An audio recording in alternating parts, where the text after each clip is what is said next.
The tray hit the floor before anyone understood what happened.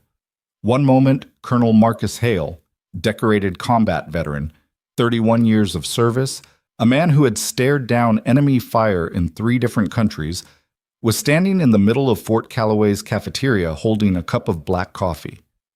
The next moment, the cup was on the ground. Coffee spreading across polished concrete like a dark stain. And the colonel, this man who did not flinch, who did not crack, who had trained entire battalions to stay composed under fire, had gone completely pale. Because across the room stood a woman nobody at that table respected. A nurse, someone's forgettable sister, the paperwork girl. And Colonel Marcus Hale looked at her like he was seeing a ghost. If you've ever been underestimated by the people who were supposed to love you most, stay with me until the end of this story. Drop a comment with the city you're watching from. I want to see how far this story travels. The cafeteria at Fort Calloway smelled the way all military cafeterias smelled. Industrial coffee, floor wax, and something fried that had been sitting under a heat lamp since morning. Round tables, plastic chairs, fluorescent lighting that made everyone look slightly exhausted even when they weren't. Sergeant First Class Damon Reeves had reserved 2 long tables near the back window for the Family Day event, and he'd done it with the same precision he brought to everything else. Name cards, a printed schedule, a handwritten note to the kitchen staff about his mother's nut allergy. That was Damon, detail-oriented, deeply proud of what he'd built here, and absolutely certain he was the most interesting person in his family. He wasn't wrong, exactly. He just wasn't completely right either. His sister, Sarah Reeves, arrived at 10:47 a.m. in a pair of worn gray scrubs she hadn't had time to change out of, her dark hair pulled back in a knot that had survived a 12-hour overnight shift, but only barely. She carried a tote bag with a broken strap she'd been meaning to fix for 3 months, a hospital ID badge still clipped to her collar from Mercy General over in Dunmore Falls, and a thermos of coffee that had gone cold somewhere around the 2-hour drive here. She looked like exactly what everyone assumed she was. Nobody looked twice. "You made it." Damon appeared at her side and pulled her into a brief, sideways hug, the kind that said, "I'm glad you're here," without interrupting whatever else he was tracking. He was already scanning the room behind her. "Flight wasn't delayed?" "Drove," Sarah said. "You drove 4 hours?" "Cheaper." She dropped her bag under the table and looked around. The room was filling up. Soldiers in uniform, families in their Sunday best, kids running between chairs while parents pretended not to notice. "Mom and Dad here?" "Dad's outside with Uncle Pete. Mom's talking to the chaplain." He paused. "You look tired." "Thank you, Damon." "I'm just saying, maybe next time. I worked a double. I got in the car. I'm here." She found a chair and sat in it with the deliberate, careful quality of someone whose feet had not stopped hurting in approximately 16 hours. "Where's the coffee?" He pointed. She went. That was how Sarah Reeves entered Fort Calloway on the morning everything changed. Quietly, without ceremony, with cold coffee in a broken strapped bag. Nobody watched her walk across the cafeteria. Nobody noted her arrival. She moved through the room the way she moved through most rooms lately, like background noise, like furniture, like something you looked past without deciding to. She was used to it. That was the part she didn't like to examine too closely, how used to it she'd become. The family gathered around the 2 long tables by 11:30, and within 20 minutes the dynamic had arranged itself the way it always did, the way it had arranged itself at every holiday dinner and birthday and family milestone for the past decade. Damon at the center, holding court. He was good at it. That was the honest truth. He had stories, and the stories were real, and they were worth telling. 3 deployments. A commendation he was too modest to lead with, but not too modest to mention if someone asked. 2 of the men at this table today were alive, he'd once told Sarah, because of a call he'd made in a situation where making the wrong call would have been completely understandable. She believed him. She was proud of him. Both of those things were completely true. It was also true that somewhere around the 4th year of listening to her brother be celebrated in rooms she occupied equally, something had started to quietly calcify in her chest. Not bitterness, exactly. Not resentment. Something harder to name. Like watching your reflection in water that kept moving. Familiar shape. Never quite still enough to see clearly. "My sister works at a hospital. Damon was explaining to Corporal Nate Okafor, who had the unfortunate quality of being genuinely interested in whatever Damon said. Mercy General over in Dunmore Falls. She's a nurse. Trauma? Okafor asked. Emergency, yeah. She's good at it. Damon said it generously, the way you'd compliment someone's perfectly adequate hobby. Mostly the administrative side now, right, Sarah? Scheduling and all that? Sarah looked up from her coffee. She was not, in fact, on the administrative side. She was the night shift charge nurse for Mercy General's Level 2 Trauma Bay, a position she'd held for 2 years after a previous 4 years as a floor nurse, before which she'd done things she didn't talk about at family dinners. But she looked at her brother across the table, at the easy confidence in his posture, the way the people around him leaned slightly toward him without realizing it, and she made the same calculation she always made. Something like that, she said.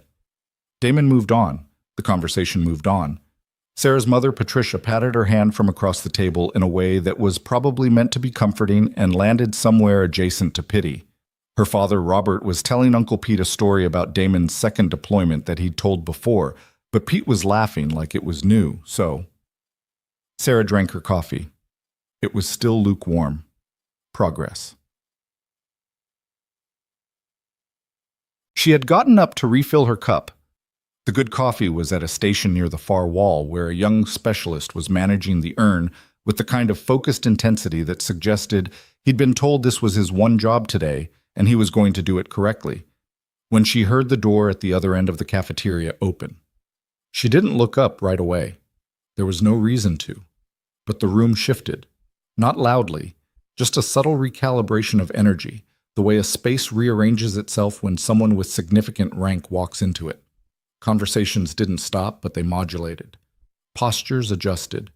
The specialist near the coffee urn straightened without appearing to decide to. Sarah glanced over her shoulder.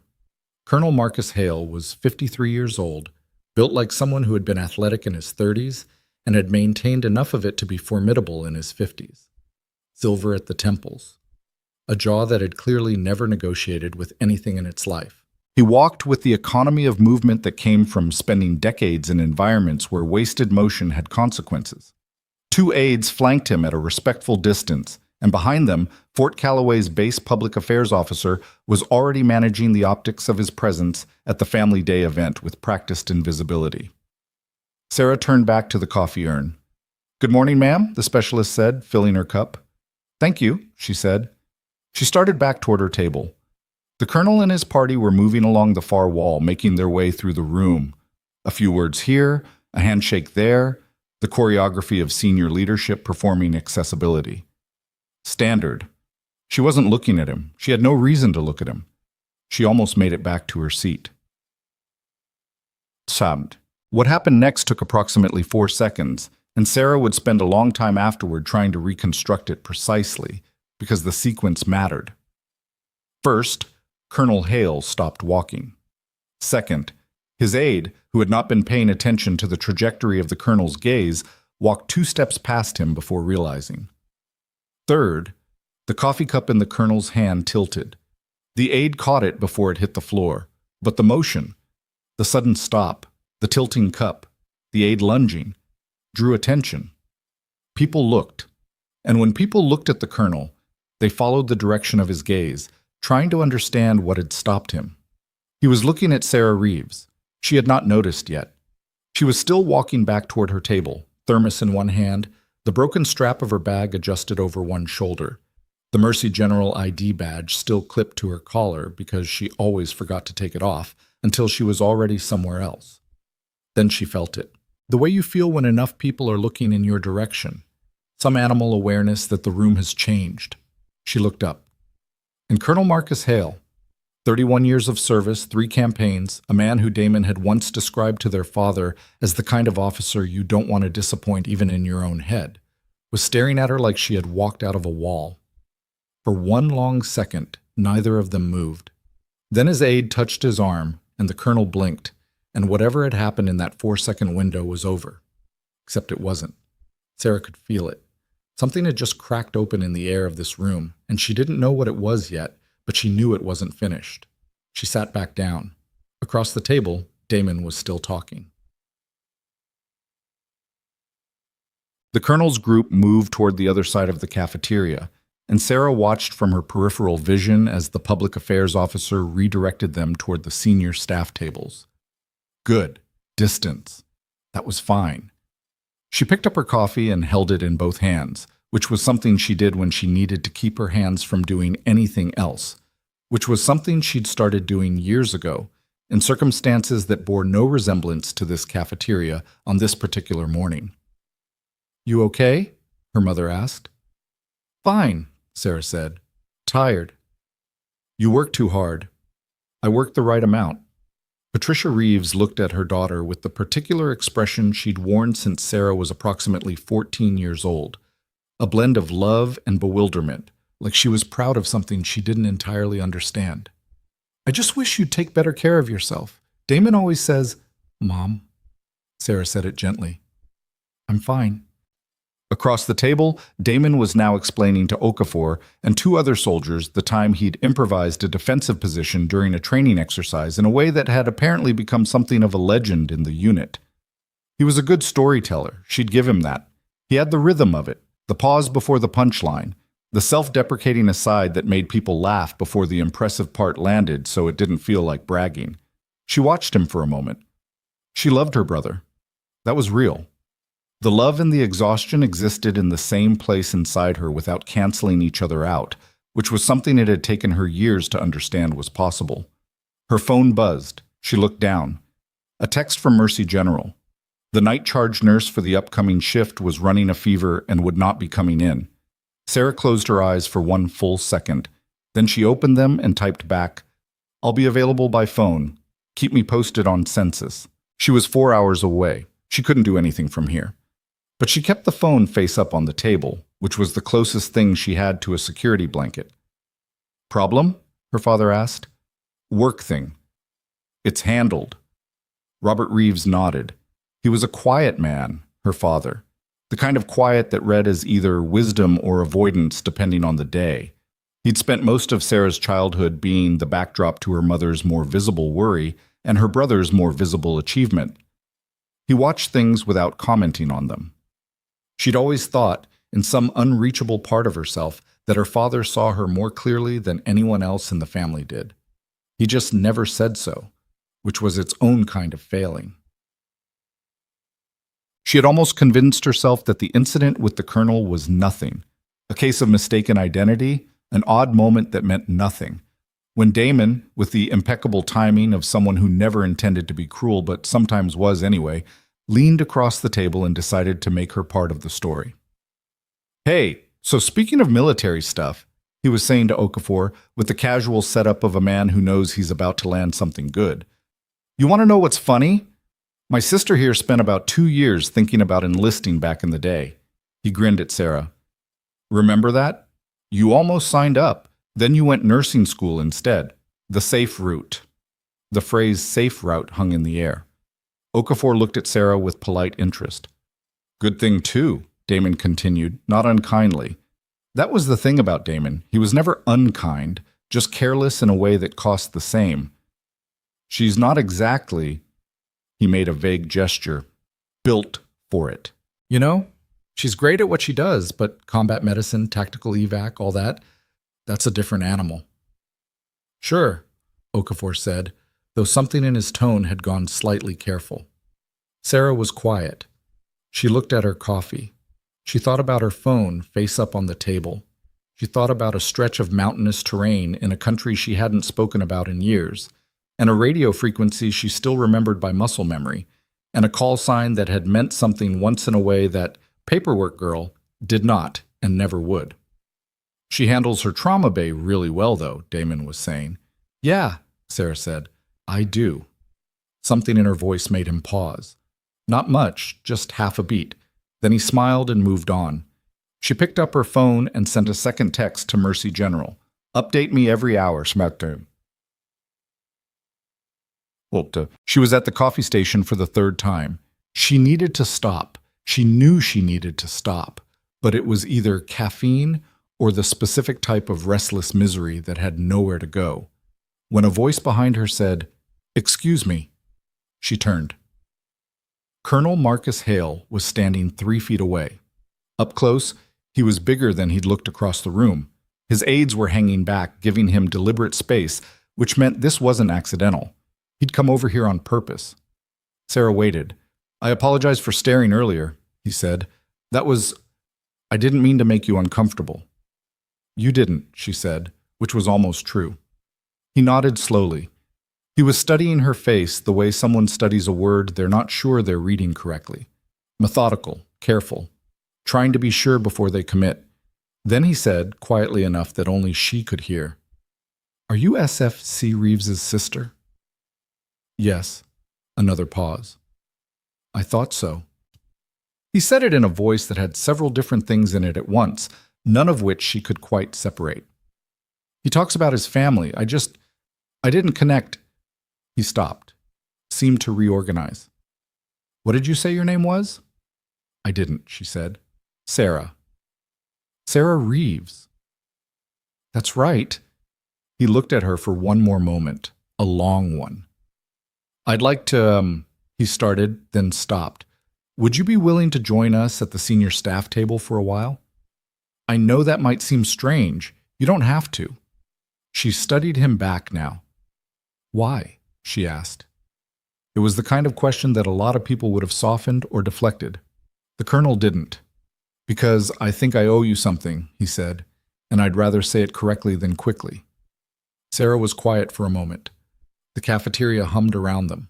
From across the room she could hear Damon's laugh, bright, easy, taking up space the way it always did. "All right," she said. She followed the colonel toward the other side of the cafeteria. "Mom," she heard Damon's voice behind her before she'd made it 10 feet. "Sarah?" She glanced back. He was watching her with an odd expression, part confused, part something that might have been the first hair-thin crack of alarm. His posture had changed slightly, though she doubted he knew it. "I'll be right back," she said.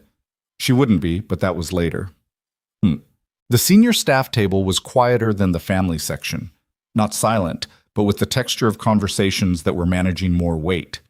Hale's aides made space, and a captain named Torres, whom Sarah placed immediately as someone trained to read rooms, adjusted accordingly without being asked. Hale sat across from her. He folded his hands on the table. He had the stillness of someone who had made hard decisions in very small windows and learned never to be impatient with the seconds that preceded them. "How much do you know?" he said. "About Operation Ridge Hollow?" The name landed in Sarah's chest like a stone dropped into deep water. She kept her face still. It had been years since anyone had said those words to her. Years since she'd heard them in any context other than her own memory, which was a place she visited less and less deliberately, but which had a way of surfacing anyway, usually at 3 a.m. in the parking lot of Mercy General after a shift that had gone sideways. "Some," she said carefully. "I was the commanding officer," Hale said, for the primary extraction sequence in the 3rd phase. She said nothing. "We had 4 critical casualties in a window of about 40 minutes. He was watching her face. The evac coordination, the routing decisions, the order of extraction, the triage calls that got made under fire, came from a medic assigned to a forward element that wasn't even supposed to be in that sector." He paused. 3 of those 4 men are alive today. One of them is sitting at a table in this building right now. The cafeteria noise continued around them. Someone's kid knocked something over near the water station. Regular life. "That medic," Hale said, "had a call sign." Sarah looked at him. "Ghost Angel?" he said. She didn't answer. She didn't need to. His jaw was tight, not with anger, with something she recognized as a specific kind of military discipline being applied to a specific kind of emotion. "I've spent 4 years trying to find out who filed under that call sign for that operation," he said. "The records were a mess after the debrief. Transfers, administrative errors. I couldn't..." He stopped. "And then I walked into this cafeteria this morning and your ID badge was facing out." She looked down at the badge still clipped to her collar. "Mercy General, Sarah E. Reeves, RN Trauma." "I saw the name," he said, "and I thought, it can't be. And then I looked at your face and I thought, it is." The silence between them was not empty. It was full of everything that neither of them was saying yet. "I never received formal recognition for that operation," Sarah said finally. Her voice was level. "There were some administrative issues with my transfer paperwork. It fell through the cracks. I know. His voice was controlled, but only barely. I know that now, and I want to. Colonel. He stopped. I'm not here for an apology, she said. Not unkindly. I made the calls I made because they were the right calls to make. I didn't do it for recognition. I understand that. He held her gaze. But recognition is what's owed. That's different from what you did it for. He was quiet a moment. You have a brother in this unit. Yes. Damon Reeves, staff sergeant, good soldier. Another pause, and something shifted in his expression. Measured, deliberate, the face of someone choosing their next words with care. He mentions you sometimes, says you're a nurse at some regional hospital, says you always took the quiet road. Sarah felt something pull tight in her chest. Not surprise, just that old, familiar weight. He believes that, she said. Yes, Hale's voice was careful. I believe he does. She excused herself from the senior staff table 20 minutes later with her spine perfectly straight and her coffee cold again. She needed air, or something adjacent to air. She pushed through a side door and found herself in a narrow corridor with a window overlooking the parking lot, and she stood there for a minute with her hand against the wall and let herself feel the full shape of what had just happened. She was not angry, exactly. She'd stopped being simply angry about things a long time ago, because simple anger required a certain kind of energy she'd learned to redirect. But there was something moving through her right now that had no clean name. It was old and new at the same time. It was the moment before a triage call when everything was still in the balance and the decision was hers, and there was no one else in the world who could make it. The door behind her opened. She turned. It was Captain Torres. He wanted me to give you this, Torres said, and held out a card. A plain military business card with Hale's direct line handwritten on the back. He said to tell you, whatever you want or nothing, that's yours to decide. Sarah took the card. How long have you been his aide? She asked. 8 months. Have you ever seen him drop something before?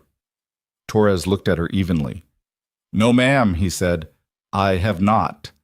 She turned the card over in her hand.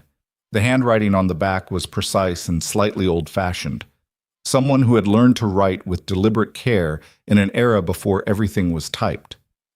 Thank you, she said. Torres went back through the door. She stayed in the corridor a minute longer, the card in her hand, the parking lot gray and ordinary through the window. Her phone buzzed. Mercy General again. Census update. She read it, calculated, put the phone away. Then she went back into the cafeteria. Damon was watching for her. She could see it from the moment she came through the side door. The way his gaze tracked immediately to her. The way he'd repositioned himself slightly so that he had a sight line to both the main entrance and the senior staff table. He was good at that, her brother. Spatial awareness. Tactical. She walked back toward her family's table. What was that? He asked, keeping his voice low and even, the tone he used when he was being careful. The colonel wanted to talk, she said. About what? She sat down. She picked up her coffee. She thought about what to say and what not to say, the old calculus, the lifelong habit of making herself smaller so the room didn't have to rearrange itself. Old business, she said. He studied her. He was sharp. Her brother. She'd always known that.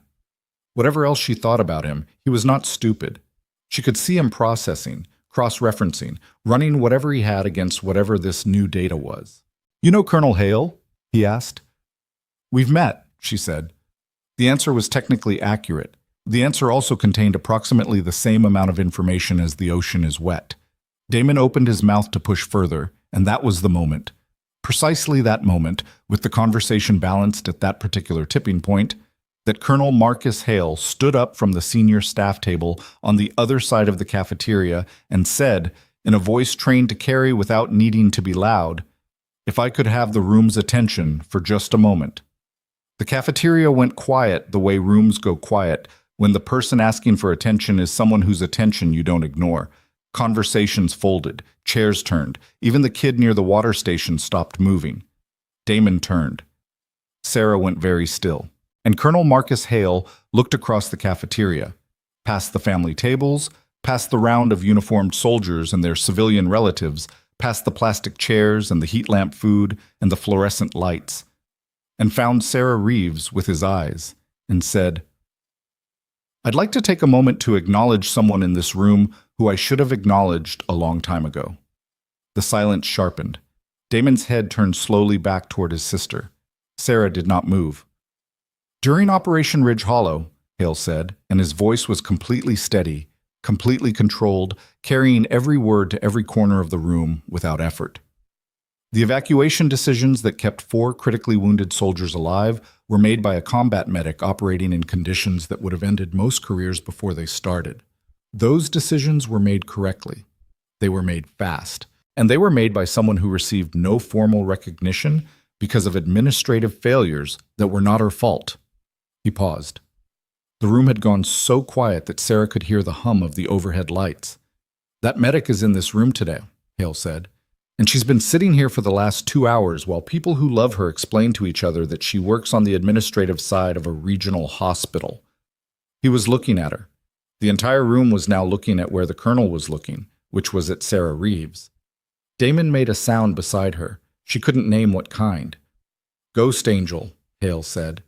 And his voice, for the first time, carried something that was not control, something older and more unguarded than that. "I owe you an accounting, and I intend to pay it." Something fell somewhere in the cafeteria. A tray maybe, or a cup. Sarah didn't see it because she was looking at her brother's face. She had spent years imagining what it would look like when Damon Reeves finally understood. She had never quite gotten it right. What she saw now was not what she'd expected. It wasn't embarrassment, exactly. It wasn't shame, exactly. It was something more complicated than that. Something happening in real time across his features, like a structure that had seemed solid discovering, under real weight, that it had been built on the wrong foundation all along. He was looking at her like he'd never seen her before. She held his gaze for one long, still moment. Then she stood up, set her coffee cup on the table, and walked toward the colonel, and every eye in Fort Calloway's cafeteria followed her across the room, and the only sound was her footsteps on polished concrete, and the only thing on her face was the calm of someone who had carried a very heavy thing for a very long time and had not yet decided whether to put it down. She walked the length of that cafeteria like it was nothing. That was the part people would talk about later. Not the colonel's words, not the silence, not even the tray someone knocked off a table near the back when they turned too fast to look. What they'd talk about was the walk, how she didn't rush it, how she didn't look down, how she moved through all those staring faces the way she probably moved through a trauma bay at 2 a.m. when everything was going wrong, not without feeling it, but completely in spite of it. Colonel Hale met her halfway. He extended his hand and she shook it, and the room watched. "Thank you for coming," he said quietly. "You didn't give me much choice," she said, just as quietly. The edge of his mouth moved, not quite a smile. Something drier than that. "No, I suppose I didn't." He held her gaze for a moment. "I want to do this correctly. There's a process. Formal recognition, service record amendment. That takes time. But I wanted to say something today, in front of people who matter to you. I hope that was all right." Sarah considered the question seriously. She wasn't the kind of person who answered things she hadn't thought about first. "Ask me again in an hour," she said. He nodded. That seemed like enough for him.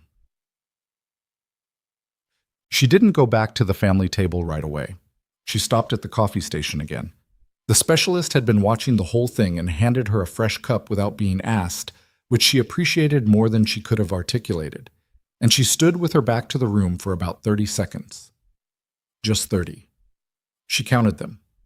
Then she turned around. Damon was still sitting where she'd left him. He hadn't moved, which was unusual for him. Damon was the kind of person who processed things by moving, by talking, by redirecting energy outward. Stillness in him was a sign that something had gotten past whatever system he usually used to manage incoming information.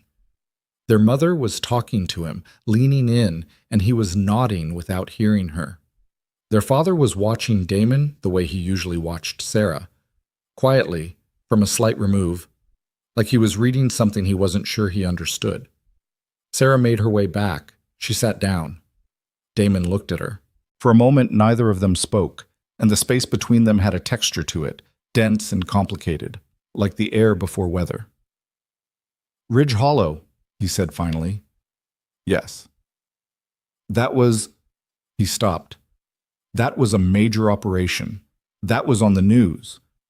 I know guys who were—" He stopped again. He was working through it in real time. She could see it, checking what he knew against what he'd just heard, and the math was not coming out the way he'd built it. "That was 7 years ago. 6.5. He looked at her like she'd changed shape, like the person he'd been casually describing to his unit an hour ago, the hospital paperwork girl, the one who took the safe route, had been replaced by someone with the same face in entirely different dimensions. "You never said anything. You never asked." She hadn't planned to say it that way. It came out quiet and direct, and it landed harder than she'd intended. She could tell by the way he flinched slightly. Not a full flinch, just a contraction around his eyes. Their father made a small sound across the table. "Damon?" Patricia said softly. "Mom." His voice was flat. "Give me a minute." She went quiet. He was still looking at Sarah. There was something happening in his face that she'd never seen there before, and not guilt, exactly, not yet, because guilt requires a kind of self-awareness that needed time to build, and this was too new. It was more like disorientation, like someone who'd been walking confidently through a house they thought they knew and had just put their foot through a stair. "Combat medic," he said. "Yes."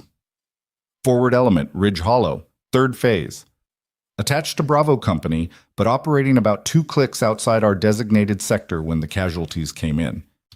She said it the same way she would have said her shift handoff notes. Precise, unadorned, just the facts in the right order. "Communications were down for the primary evac unit. I had a radio on a secondary frequency and a transport window of about 12 minutes before it closed." Damon was quiet. "I made 4 calls," she said. "The routing, the extraction order, the triage priority for the most critical. That changed twice in the first 6 minutes because the ground situation kept moving. And 1 call that I'm not going to explain in a cafeteria." "1 call," he repeated. "1 call that isn't a family dinner story." His jaw tightened. Not at her. At himself, she thought, though it was hard to be sure. He'd trained long enough that his face didn't give much away when he wanted it not to. But she'd known his face her entire life. She could read the things that slipped past the training. "You never came home and said anything," he said. "Not once." "No. Why?" She looked at him. She let the question sit for a moment before she answered it, because it deserved the honesty of being considered. "Because you'd already built the story," she said. "The family story. Where you were the one who went to war and I was the one who went to nursing school. And that story worked for everyone. It made family dinners easier. It made Mom worry about the right person." She paused. "It made you comfortable." His jaw tightened again, more visibly this time. "I'm not attacking you," she said. "I'm answering your question." The table was very quiet. Uncle Pete had stopped pretending to look at his phone. Even their mother had stopped moving. Damon looked down at his hands for a moment. Then he looked up. "I called you the hospital paperwork girl," he said. "In front of my unit, this morning." "I know, I was there." Something crossed his face that was finally approaching the outer edge of shame. It hadn't fully arrived, it was still in transit, but she could see it coming from a distance. "Okay," he said. She wasn't sure what he meant by that. She didn't ask. The family day event wound on around them with no particular interest in their specific crisis. Kids still ran between tables. The food under the heat lamps continued its slow decline. The specialist refilled the coffee urn twice. The base public affairs officer managed the colonel's schedule and didn't look in the Reeves family's direction because he was professionally skilled at not looking at things that weren't his business. Sarah's phone buzzed again. She looked down. Mercy General. She read the census update, did the math on available beds and incoming transfer requests, and typed back a recommendation in under 30 seconds. "Do you ever stop working?" her father asked. She looked up. He was watching her with an expression she couldn't entirely read, something quiet and heavy, the expression of a man sitting with something he'd been carrying for a while. "Not really," she said. "Your mother and I didn't know," he said. About the military. About... He made a gesture that was meant to encompass Ridge Hollow and Ghost Angel and 6.5 years of a story he hadn't known was happening. We didn't know, Sarah. I know you didn't. But we should have asked. She looked at him. He wasn't asking for absolution. That wasn't his style, asking to be let off hooks. He was just stating what was true, the way he always stated things, quietly, without inflection, without dressing it up as anything other than what it was. Yeah, she said. You should have. He nodded. He didn't apologize. She wasn't sure an apology was what she wanted.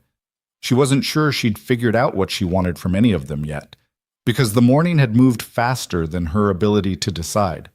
But something in the acknowledging of it, the plain flat acknowledgement, was something.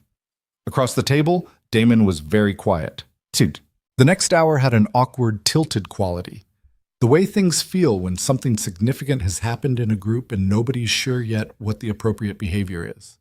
Conversations restarted and stopped. Her mother got up twice to get things she didn't actually need.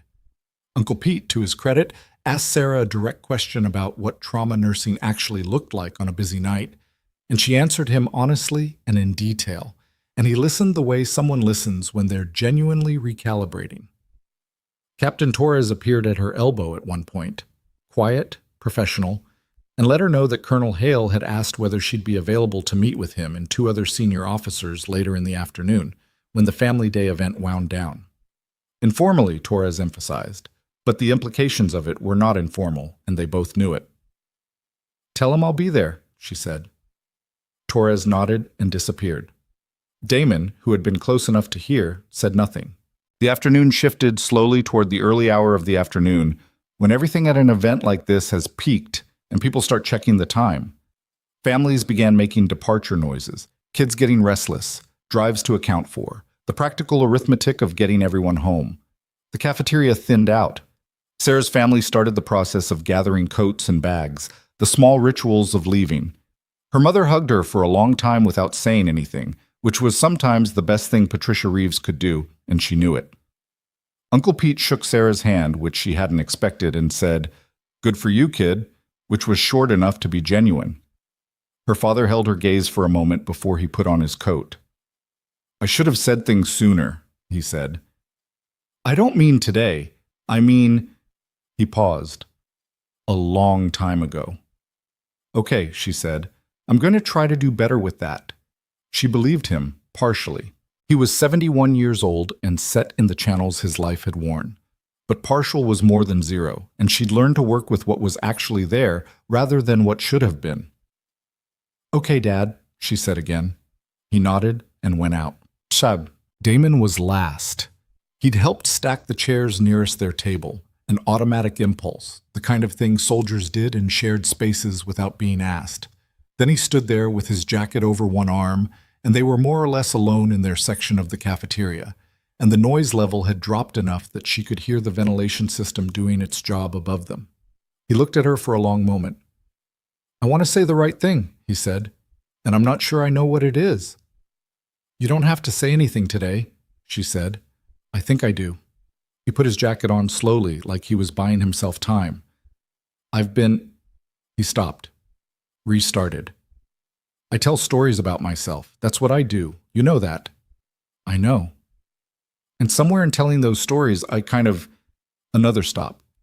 He was not good at this. He'd never needed to be good at this because rooms generally let him off the hook before he had to be.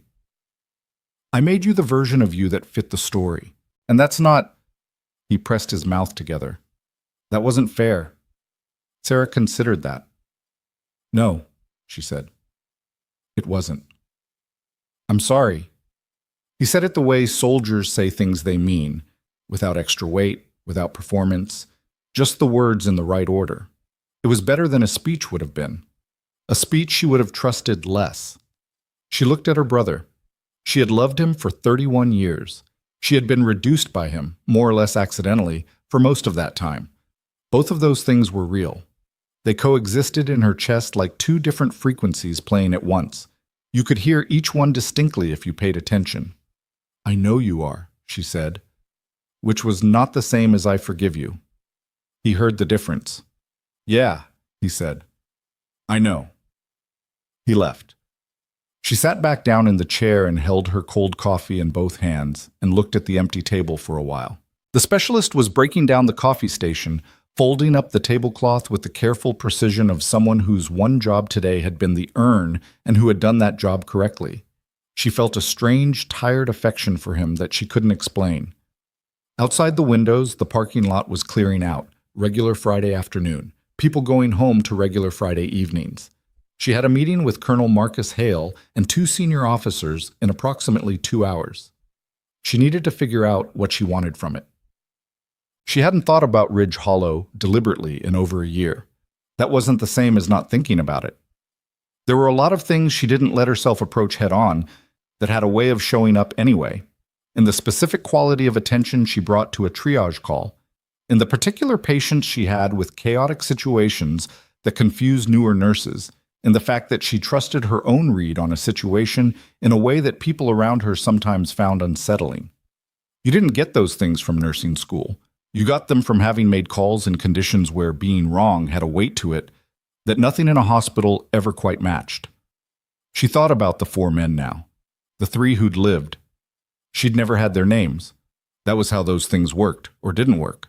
You made the call, the window closed, the transport moved, and the outcome lived somewhere downstream of you in a current you couldn't see. She'd heard later, through a layer of informal channels that were all she'd had, that 3 had made it. The 4th had been too far along before she'd reached him. That one she thought about specifically. Not with guilt, exactly. She'd run the decision tree enough times to know that she'd made the right call with what she'd had. But thinking about it correctly didn't stop it from being there. The boy had been 22. She'd known that from his gear. She hadn't known his name. She still didn't. That was its own particular kind of weight, and she'd learned to carry it the way you carry things that can't be put down. Not lightly, not without feeling it, but without letting it change the way you walked. She was still sitting there when Captain Torres reappeared.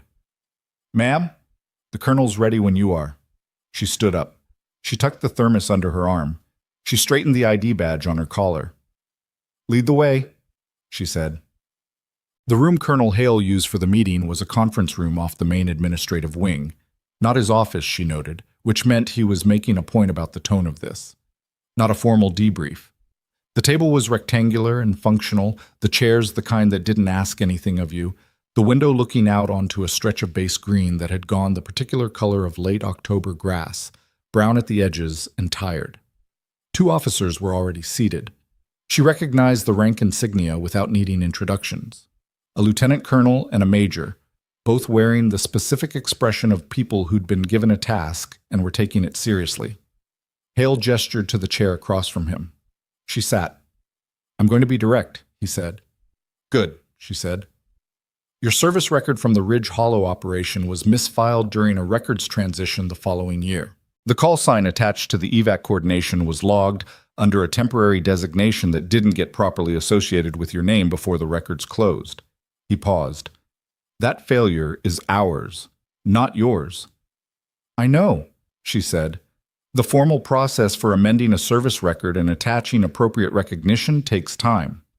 We're talking weeks, potentially months if anything flags in the review cycle." He placed a folder on the table, not sliding it toward her, just placing it. "But I wanted you to understand what's being initiated." The lieutenant colonel spoke up. "There are 3 men who've been formally trying to identify Ghost Angel for the last 3 years. One of them filed a petition through official channels 8 months ago." She paused. "We didn't know. None of us knew until today."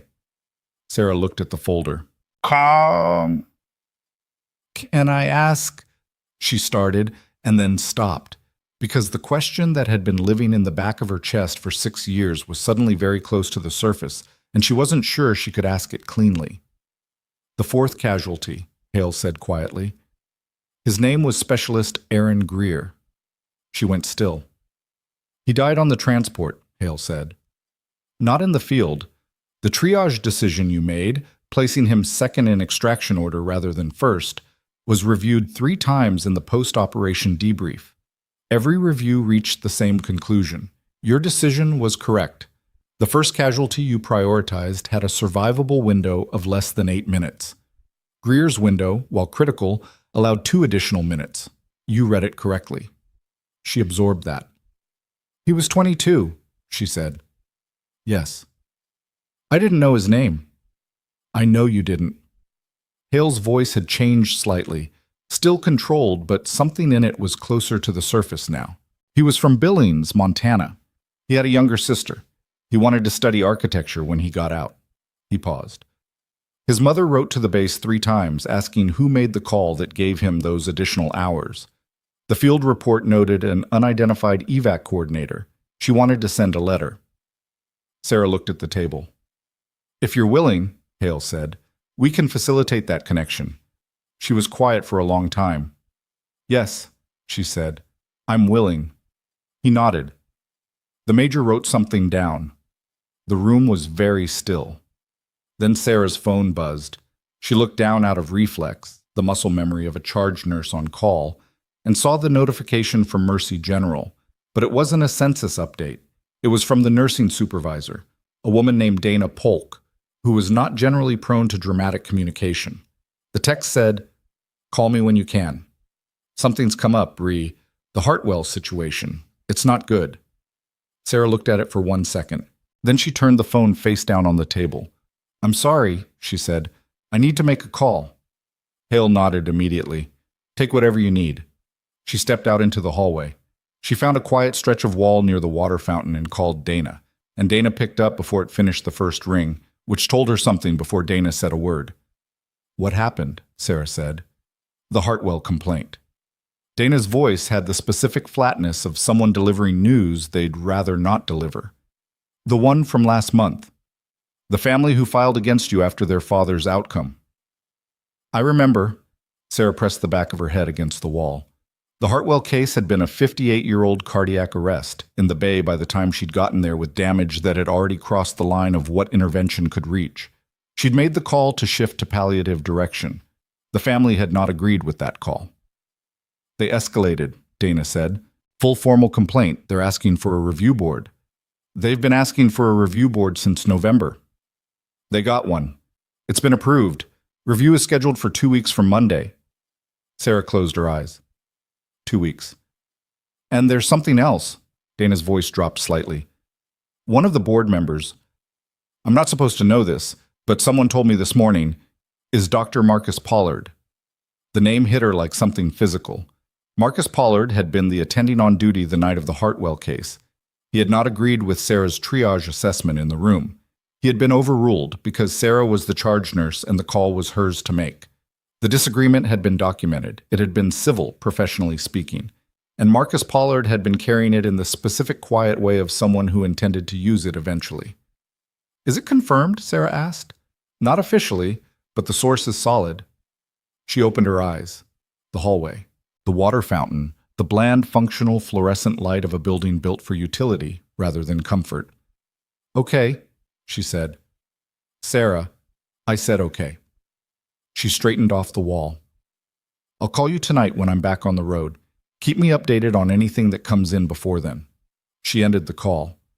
She stood there for a moment with the phone in her hand and the quiet of the hallway around her, and somewhere behind her in the conference room, a colonel who'd just spent an afternoon trying to give her back something she'd been owed for 6 years. And in 2 weeks, a review board that included a man with a documented grievance and enough institutional leverage to make what happened in that room matter. She almost laughed. Not because it was funny, because the timing of it was so specific, so perfectly calibrated to remind her that nothing arrived clean. Justice didn't come without a new problem riding its coattails. Recognition didn't come without something waiting to complicate it. She had always known that. She put the phone in her pocket and walked back toward the conference room door. She needed to finish this meeting. She needed to drive 4 hours back to Dunmore Falls. She needed to figure out how to walk into a review board in 2 weeks and defend a triage call that she knew was correct and that a man with a grievance and a position of authority was going to try to dismantle. She put her hand on the door. Behind her, down the hallway, she heard footsteps. She knew them by sound. She'd known them her whole life. She turned. Damon was standing 20 feet away.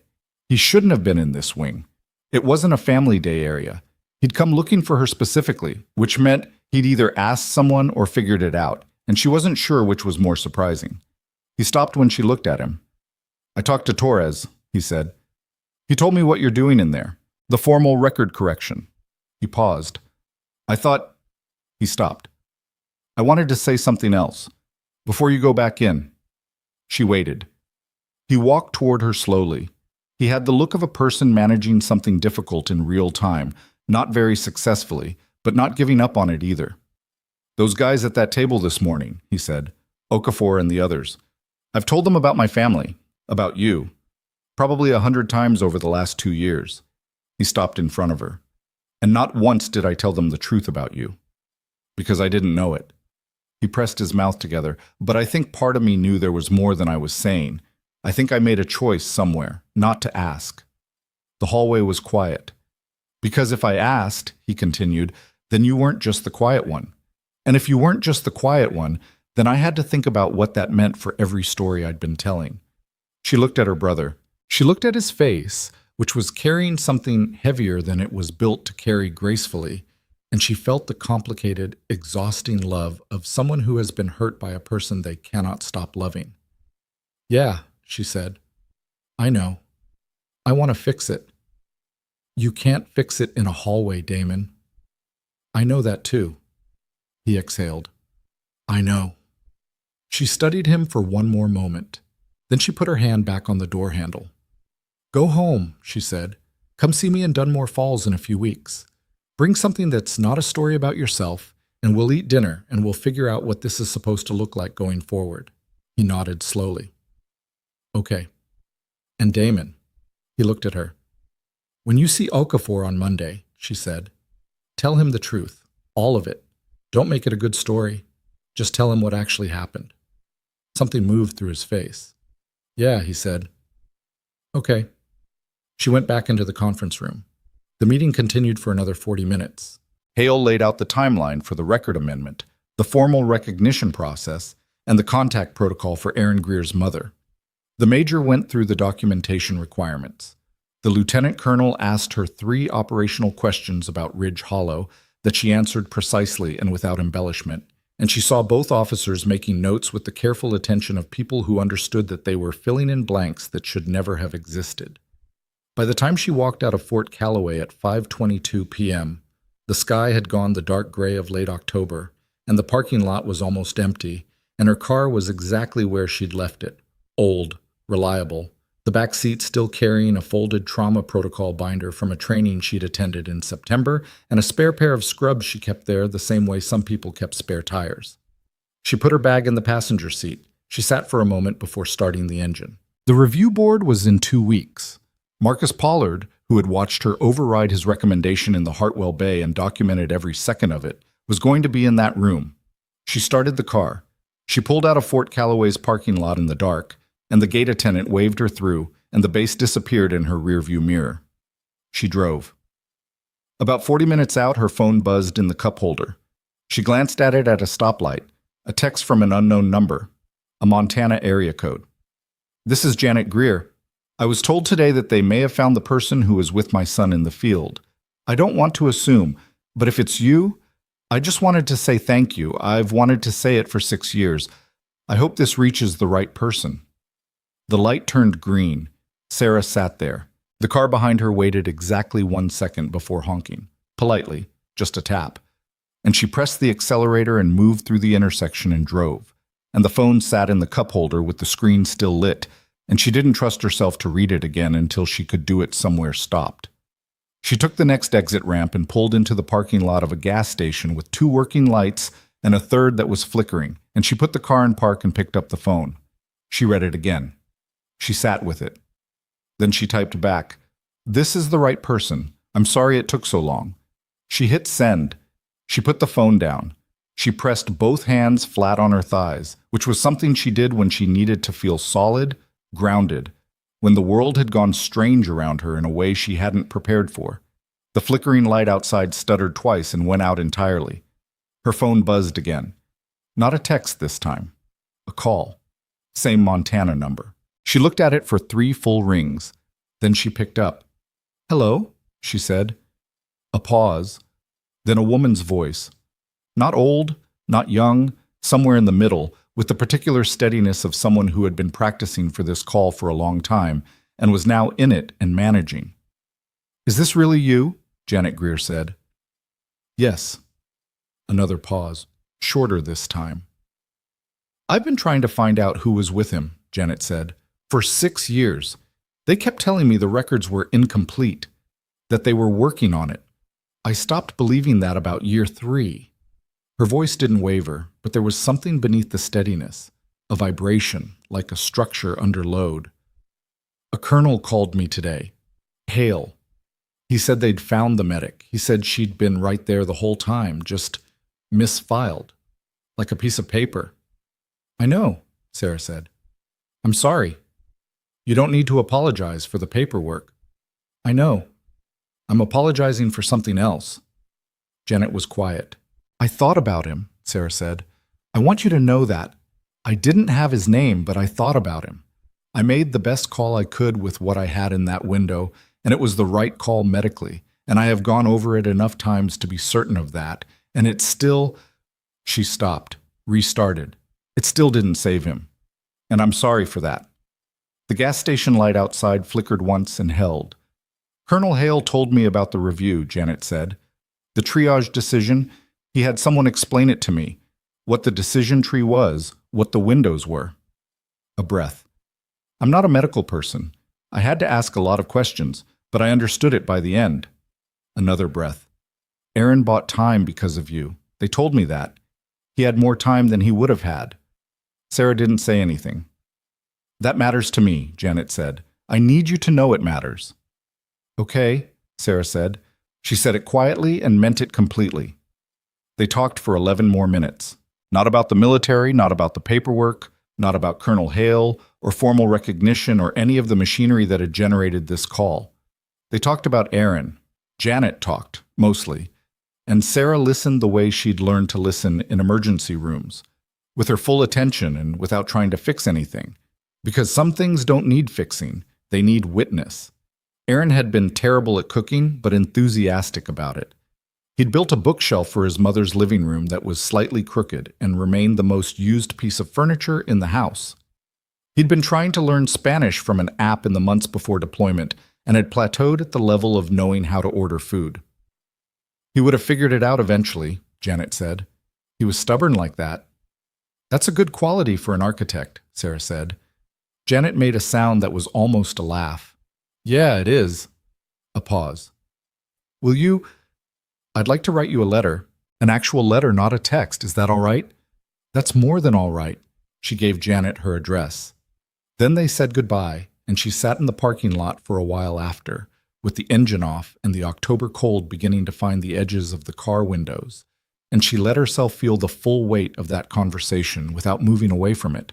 She had been carrying Aaron Greer's unnamed ghost for 6 years. He had a name now. He had a crooked bookshelf and a Spanish app, and a mother who still used the furniture he'd built. That didn't make the weight lighter, exactly. It made it more specific, which was different, and in some way she couldn't articulate, better. She started the car and drove. She got back to Dunmore Falls at 9:47 p.m. Her apartment was on the 3rd floor of a building that was fine. Not good, not bad, just functional, which was all she'd needed when she'd moved in 4 years ago, and all she'd gotten around to needing since.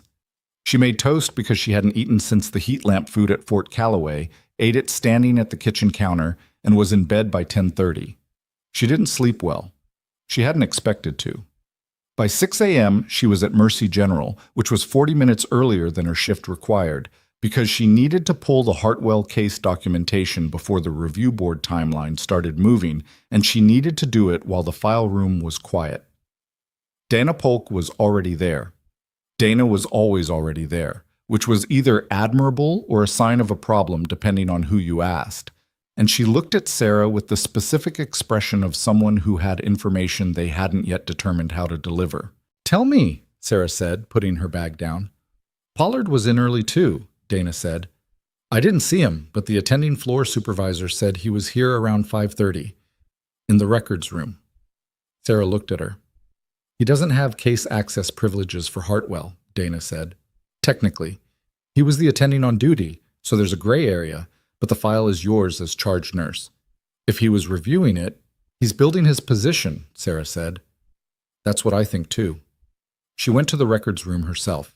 She pulled the Hartwell file and sat with it in the small conference room off the nurses' station, the one with the broken chair that everyone knew to avoid, and read through it with the same focused attention she brought to a triage assessment, noting what was there, what the documentation captured, and, more critically, what it didn't. The file was good. She'd written it herself the night of the case, before the end of her shift, which was standard protocol and which she'd followed precisely because she'd known, the moment the Hartwell family started asking questions in the waiting room, that this one had the potential to go further than most. The triage rationale was documented. The timeline was documented. The attending's presence in the bay was documented, including the moment of disagreement and its resolution. What the file could not document was the thing that had actually mattered most: the specific quality of irreversibility she had read in Gerald Hartwell's vitals at 11:43 p.m., 40 seconds after he'd come through the bay doors. That was the call. That was where everything hinged. Not the paperwork, not the protocol. The judgment call she'd made in under a minute based on 11 years of looking at people in crisis and knowing the difference between this can still be a fight and this fight is already over and prolonging it is cruelty. She'd made the right call. She also knew that making the right call and being able to prove it to a review board were two different exercises. She closed the file. She had 14 days. But the first 5 days she spent building her documentation. Not rewriting anything, she didn't touch the original file, not a word, but compiling the supporting literature, the clinical guidelines, the comparative case records from similar presentations across Mercy General's last 3 years. She worked in the hours before and after her regular shifts, in the nurses' station, and the break room, and twice in her car in the parking garage because the hospital was too loud to think. On the 6th day, a patient came in that changed the schedule.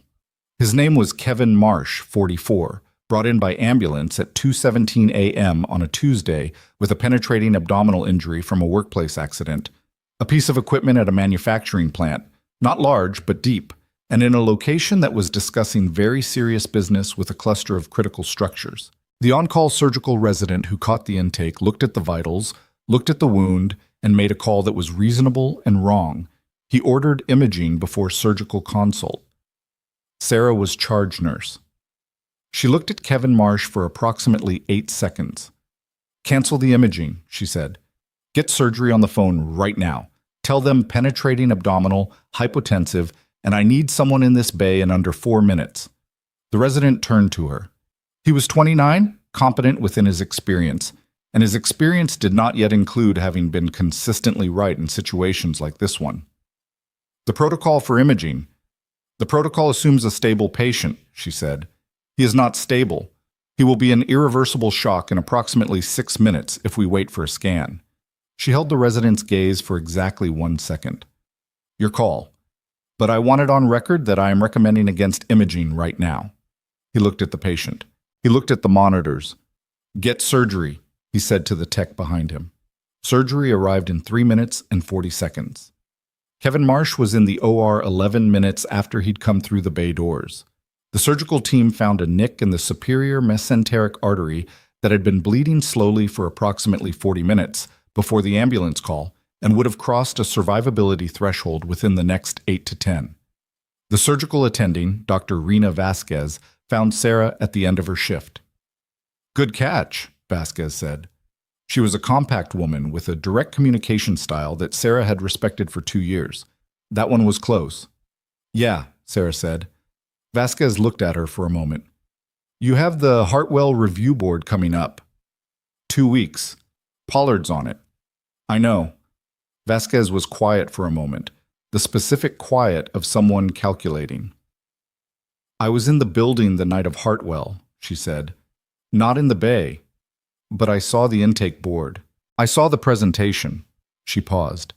"If you need a supporting statement from an independent attending, someone who reviewed the case without being party to the disagreement, that's something I could do." Sarah looked at her. "I'm not promising the board listens," Vasquez said. "I'm just saying the offer is there." "Why?" It was the same question she'd asked the colonel. She couldn't help it. When people offered her things, she needed to understand the mechanism. Vasquez tilted her head slightly.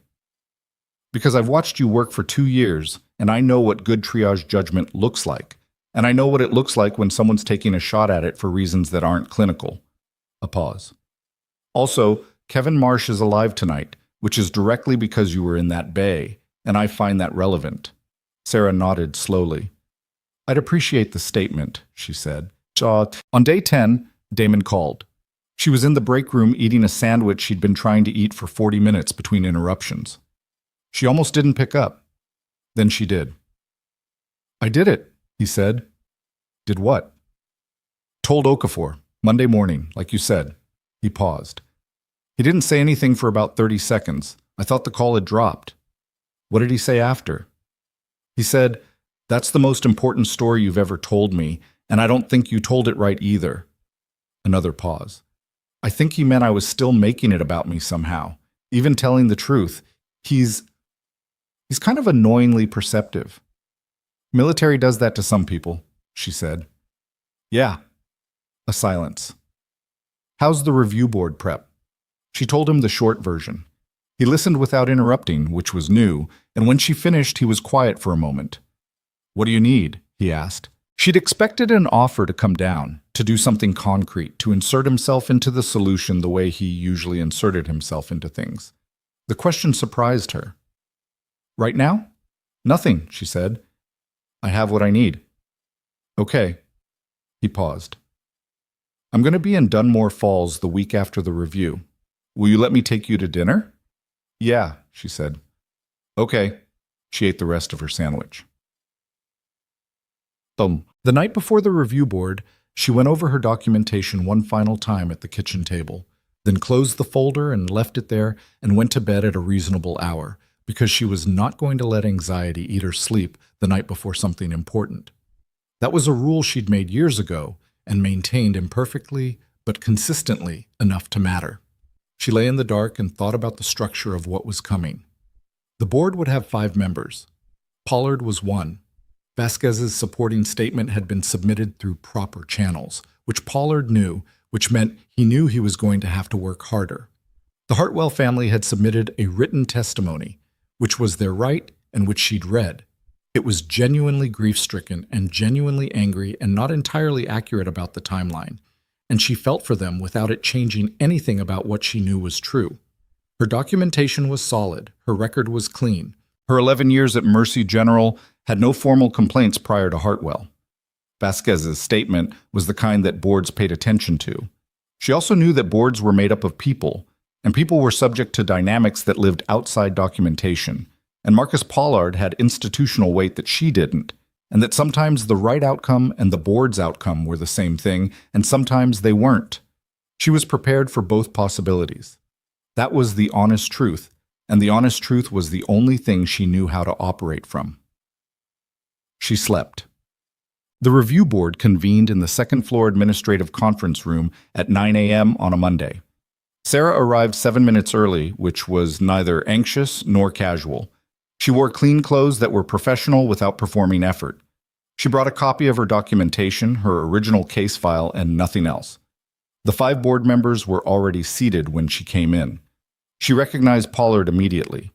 Third seat on the left, with the particular posture of someone who had been preparing for this and knew it and wanted her to know it too.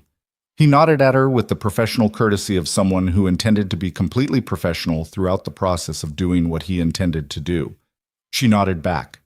The board chair, a Dr. William Strand, went through the procedural opening without hurrying it. Standard. He outlined the complaint, the scope of the review, the standards being applied. Sarah listened and tracked and let nothing on her face suggest that any of it was anything other than procedure to be moved through. Then Pollard spoke. He was good. She'd known he would be. He laid out his version of the Hartwell night with the precision of someone who had been storing it for months and had organized it carefully. His account of the disagreement was accurate in its facts and strategic in its framing. He didn't accuse her of anything directly, he simply described what he'd seen and let the board draw conclusions from the gap between his read of Gerald Hartwell and hers. In my assessment at the time, Pollard said, the patient had not yet crossed a threshold that precluded aggressive intervention.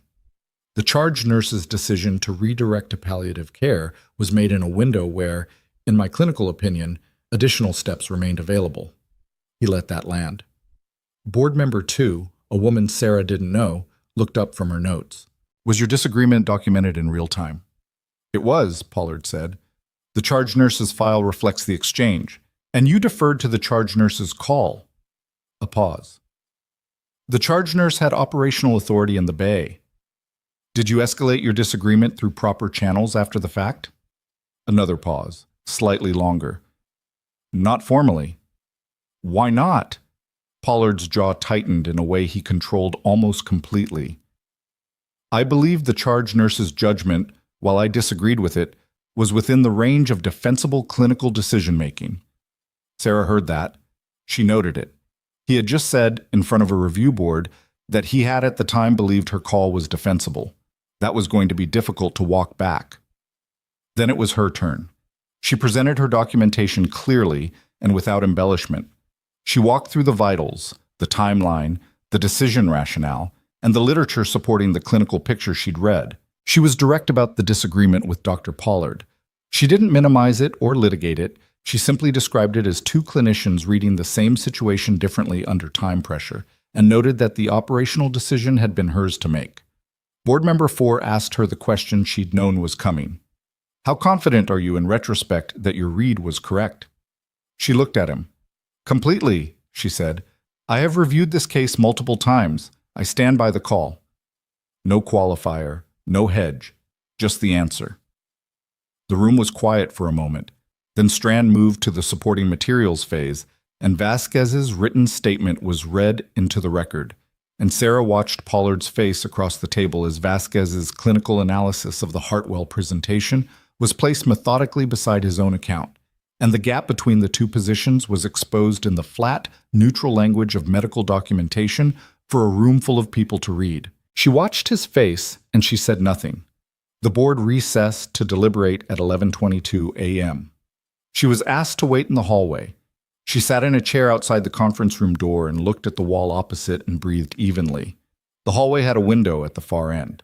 Late October sky, high clouds, the kind of light that had no warmth in it but was still light. Her phone buzzed. She looked down. A text from an unknown Montana number she'd added to her contacts 9 days ago. Mailed the letter yesterday. It's long. I hope that's okay. She almost smiled. She typed back, It's okay. She put the phone away. The conference room door opened at 12:08 p.m. Dr. Strand stepped out. Ms. Reeves, he said, we're ready for you. She stood up. She went to the door. She put her hand on the frame, and her phone rang. Not a text. A call. She glanced at the screen automatically, the reflex of a charge nurse who'd been on call for 11 years. The number was Colonel Marcus Hales. She looked at it for one ring, two. Strand was watching her from inside the conference room. Ms. Reeves? She looked up. She looked at the phone. She looked at the doorway. The board had her career in the room on the left. Whatever Hale was calling to tell her was in the phone in her hand. She pressed decline, put the phone in her pocket, and walked through the door. The conference room had 5 faces waiting for her, and she read all of them in the first 3 seconds. Board member 2, the woman who'd pressed Pollard on the escalation question, had the neutral expression of someone who had made up her mind and was waiting for the formality to catch up. Board member 4, who'd asked about her confidence, was looking at the table. Board member 5, a man she'd placed as hospital administration, had the carefully arranged face of someone managing an outcome he hadn't entirely wanted. Pollard was looking at his folder. Doctor. Strand sat at the head of the table with his hands flat on the surface, which was the posture of someone about to deliver something they'd thought carefully about. Miss Reeves, he said, the board has reviewed the case documentation, the attending's account, the supporting clinical statement, and the nursing record in full. He paused. The board finds that the triage decision made in the Hartwell case on the night in question was within the standard of clinical care expected of a charge nurse operating in a level 2 trauma environment. The complaint is not substantiated. She absorbed that. The board does note, Strand continued, that clearer real-time documentation of the attending's dissent and the charge nurse's reasoning at the moment of decision would have made this review more straightforward. We're recommending a protocol update for situations involving disagreement between trauma bay personnel during active patient care. That recommendation applies to the unit generally, not to this case specifically. Board member 2 looked up briefly and then backed down. Do you have any questions? Strand asked. No, Sarah said. Thank you. She meant it simply, without performance. She'd walked in knowing the truth of what she'd done. She'd laid it out as clearly as she could, and the board had read it correctly. That was what it was supposed to do. She wasn't going to be theatrical about it working the way it was supposed to work. She stood. She picked up her documentation. She nodded at the board generally, at Strand specifically. She did not look at Pollard. She walked out. Oh, the hallway felt different than it had 46 minutes ago. Not lighter exactly, just more stable underfoot, the way ground feels after you've been braced for it to shift, and it hasn't. She walked to the far window, the one with the late October sky, and stood there for a moment. Then she took out her phone and called Colonel Hale back. He picked up on the second ring. I apologize for the timing. It's fine. I just got out of a review board. A brief pause. How did it go? Fine, she said. What did you need? The formal record amendment came through this morning, he said, faster than I expected. Someone in the records office apparently prioritized it. She heard something in his voice that suggested he might have had something to do with that prioritization, but he didn't confirm it, and she didn't ask. Your Ridge Hollow service record now correctly attributes the Ghost Angel call sign and the evacuation coordination to your file. The commendation documentation will follow within 10 days. She was quiet for a moment. There's one more thing, he said. Go ahead. The 3 surviving casualties from that extraction. 2 of them have been in contact with the base since I made my inquiries. They'd like to reach out to you directly, at whatever pace you're comfortable with, or not at all if you prefer. A pause. One of them is a staff sergeant named Roy Tillman. He's been stationed at Callaway for the last 18 months. She processed that. Tillman, she repeated. He's in the room next to mine when I made this call, Hale said, with something dry in his voice. He's been standing there for 20 minutes waiting to know if you'd want his number. Despite everything, something almost like a laugh moved through her. Give it to him. He can text first. That's what I'll tell him. A pause. Congratulations, Ms. Reeves, or Sergeant Reeves technically, even though you've been out for years. The record doesn't care how long it's been.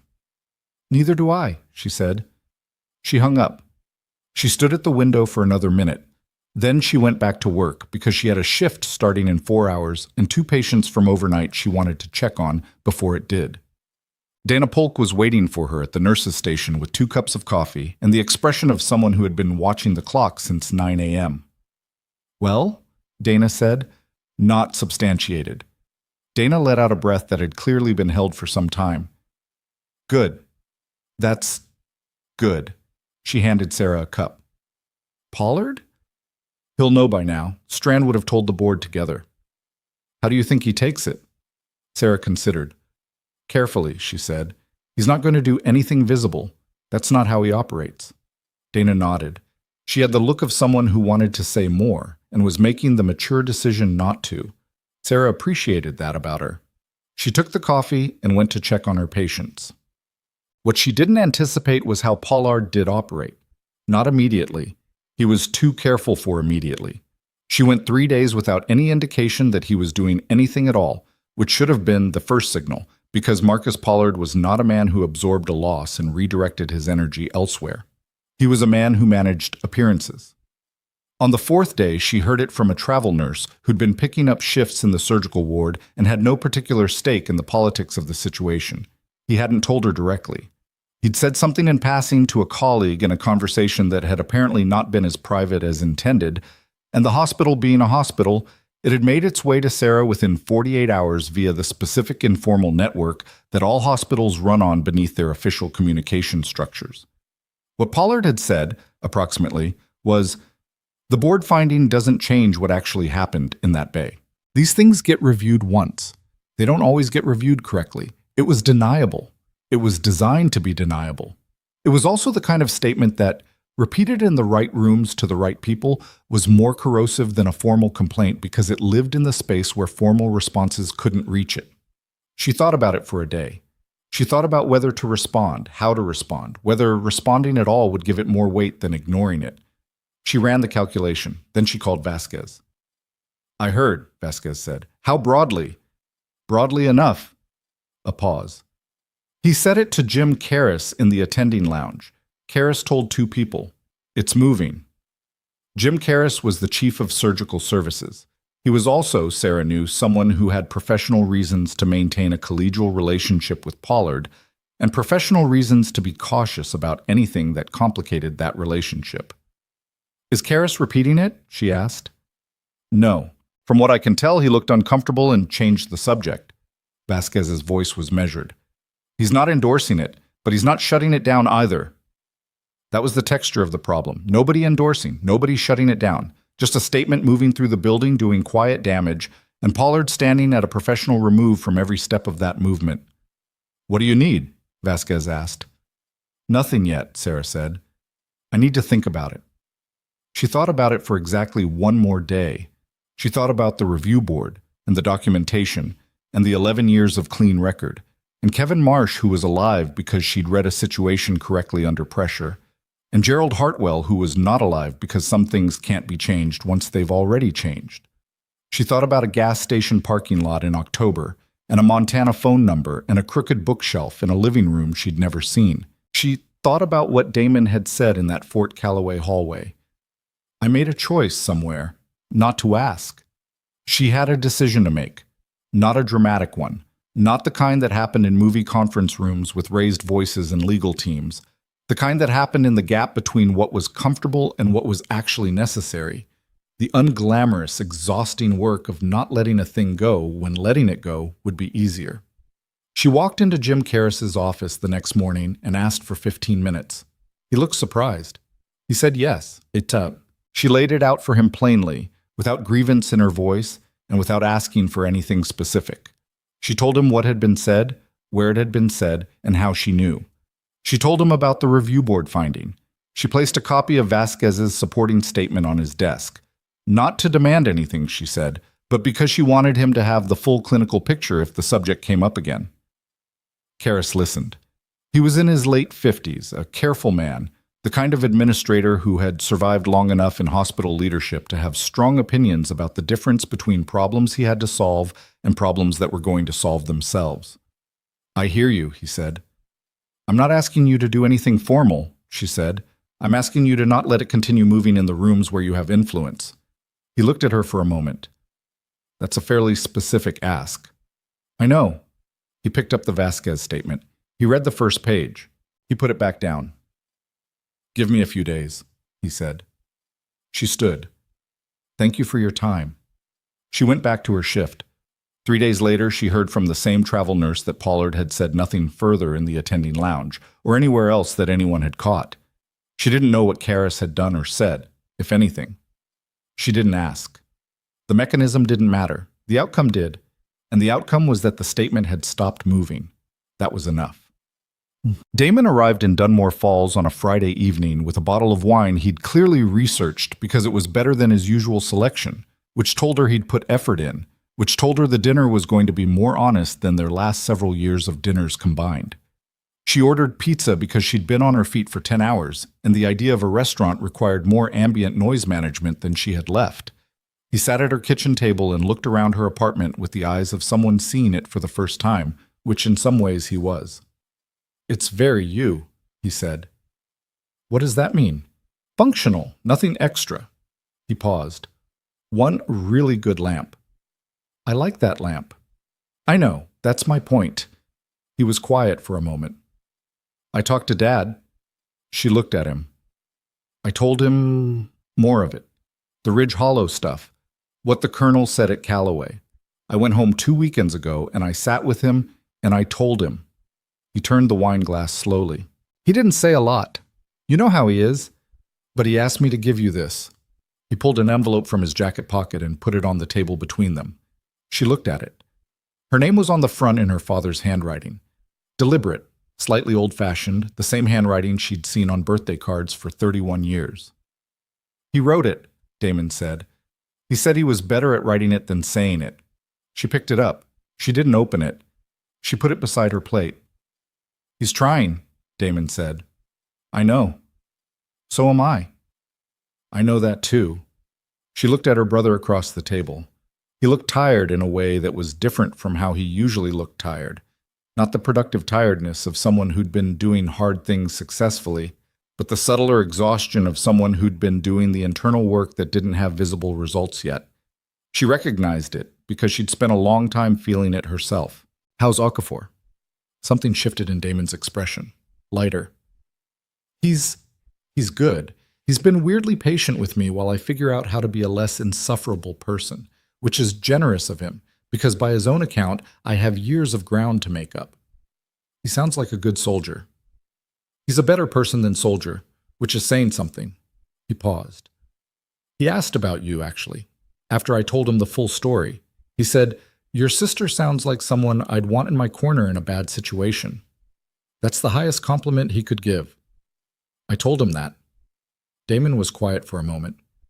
I told him it was the highest compliment anyone had given you in a long time. He said that was on us, not on you. He looked at his hands. He was right. The pizza arrived. They ate. The conversation moved through easier territory. His unit, her department, the operational dynamics of places built around high-stakes decisions, the specific humor people develop when they live in proximity to situations where things go seriously wrong. They found, across the table, that they had more to talk about than they'd had in years, not because the history was gone, but because the pretending was.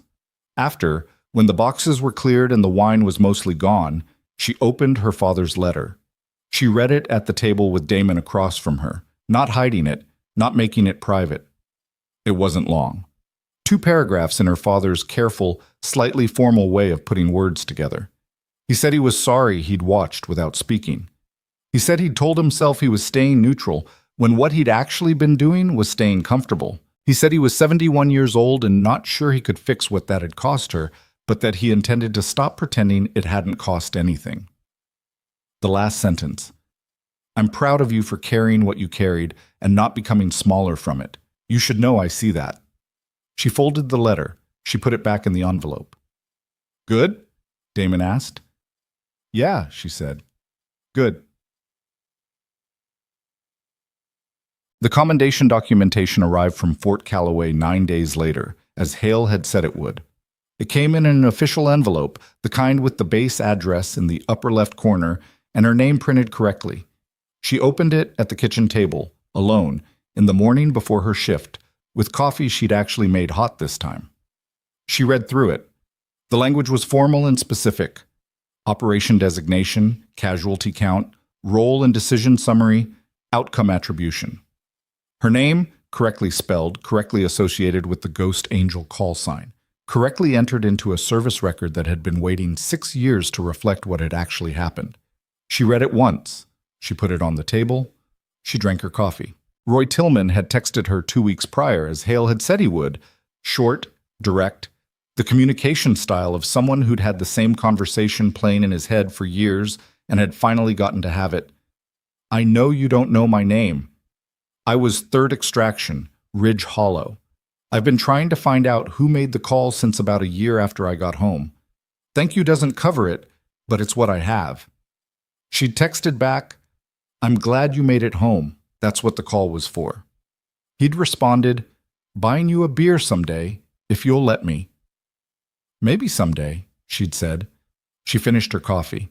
She picked up the commendation document and the envelope, walked to the second bedroom she used as a combination storage space, an occasional home office, and put it in the file box she kept on the bottom shelf, the one with her nursing certifications, her lease documents, her car title, the practical architecture of a life. She didn't frame it. She didn't put it on the wall. It didn't need to be on the wall. It needed to be true. And now it was. 2 weeks after Damon's visit, she was coming off a night shift at 7:15 a.m. The particular exhaustion of a quiet overnight that had gone loud in the last 2 hours, a multi-car accident that had filled the bay with more than the morning crew was ready to absorb, when Dana stopped her at the nurse's station. "You need to see this," Dana said. Her voice was careful in a way that was different from her usual careful. She handed Sarah a printed email. It was an internal Mercy General communication from hospital administration, routed through the chief nursing officer's office. It referenced a personnel review process for senior clinical staff. Standard language, the kind that could mean several things. But the name in the subject line was not hers. It was Pollard's. She read it through twice. The review was described as a routine periodic assessment, but the specific triggers listed: documented pattern of informal commentary regarding active case decisions, communication inconsistent with collegial professionalism standards, were not routine. Those triggers required a complaint, multiple complaints usually, to clear the threshold for formal review. "Who filed?" she asked. "I don't know officially," Dana said, "but I heard there were 3, 2 attendings and a resident." She thought about the resident from the Kevin Marsh night, 29 years old, competent, learning to trust the right reads. She didn't know if he was one of the 3. She didn't ask. "This isn't because of me," she said. "I know," Dana said. "I went to Karis once. I didn't file anything." "I know that too." Dana paused. "But sometimes when one person stops pretending something isn't happening, other people stop pretending too. That's not your fault. That's just how it moves." Sarah looked at the email for another moment. Then she handed it back. "I have to go home and sleep," she said. "I've been here 11 hours. "Go," Dana said. "I've got the handoff." She picked up her bag. She walked down the corridor toward the exit. Through the bay window as she passed, she could see the morning crew managing the tail end of the accident cases. Controlled movement, clear communication, the practiced orchestration of people who knew what they were doing. She pushed through the exit door into the cold morning air. Her phone buzzed. A call from a Dunmore Falls number she didn't recognize. Not a contact. Not a Fort Calloway area code. Local, Dunmore Falls itself. She almost let it go to voicemail. She was tired. It was 7:20 a.m. She had a bed waiting. She picked up. "Ms. Reeves?" A woman's voice, professional, with the specific tone of someone who worked in a formal institutional setting and was making a call that was part of a defined process. "This is Ellen Marsh calling from Dunmore Falls General Hospital. I'm the chief nursing officer." Sarah stopped walking. Dunmore Falls General was the Level 1 trauma center 20 minutes across the city, the hospital above Mercy General in the regional trauma hierarchy, the one that took the cases Mercy General couldn't handle. "Yes," Sarah said. "I apologize for calling so early. I know you're finishing a night shift." A pause, which meant she knew Sarah's schedule, which meant this call was not spontaneous. "We've had a senior position open in our trauma department for the last 3 months. Charge nurse, Level 1 designation, night rotation lead. We've been looking for a specific profile." Another pause. "Dr. Rena Vasquez gave us your name. I'd like to know if you'd be willing to have a conversation." Sarah stood in the cold outside Mercy General's exit with her bag over one shoulder and the morning light coming low and flat across the parking lot, and she felt the specific internal stillness that came before a call that mattered. The same stillness she felt in a trauma bay, when everything was in balance and the decision was still open. "When?" she said. "Whenever works for you," Ellen Marsh said. "We're not in a rush. We'd rather wait for the right person." Sarah looked at the parking lot, at her car in the 3rd row, patient and ordinary. At the exit she'd just come through, and the department behind it, and 11 years of decisions she stood by. "I can meet Thursday," she said. "Thursday is perfect," Ellen Marsh said. "I'll send you the details." She hung up. She stood there for a moment. The cold was real, and the morning was real, and she was tired in every layer of herself. She started walking toward her car. Her phone buzzed again. A text this time, from a number she'd moved into her contacts 3 weeks ago. "This is Roy Tillman. I know this is out of nowhere, but Colonel Hale told me about the review board situation at your hospital and how you handled it. He said I could pass this along if I thought the timing was right." A pause in the message thread then. "The Army Reserve Medical Corps has a civilian consultant program for trauma and tactical medicine. They've been looking to bring in experienced people from civilian emergency backgrounds. Your name came up in a conversation I wasn't supposed to hear." Another pause. "I thought you should know it came up." She read it standing between the 2nd and 3rd row of the parking lot. She typed back, "Who brought it up?" 3 dots. Then, "Someone with a rank above colonel." She stared at that for a long moment. Then she got in her car. She put her hands on the wheel. She looked through the windshield at the flat October morning, at the hospital she'd walked out of, at the city she'd been living in for 4 years in an apartment with one good lamp and a file box on a bottom shelf. She had a Thursday meeting at a level 1 trauma center. She had an Army consultant program that apparently knew her name. She had a commendation in a file box, a letter from her father, a brother who was learning how to tell the truth, and a Montana woman who had mailed her a long letter she hadn't received yet. She had Pollard in a personnel review that she hadn't caused and wouldn't control. She had 11 years of decisions she'd made correctly in rooms where correctness was the only currency that mattered. She should go home. She should sleep. She should let the morning sort itself while she was unconscious, because that was the practical and medically sound thing to do when she'd been awake for 18 hours. She put the key in the ignition.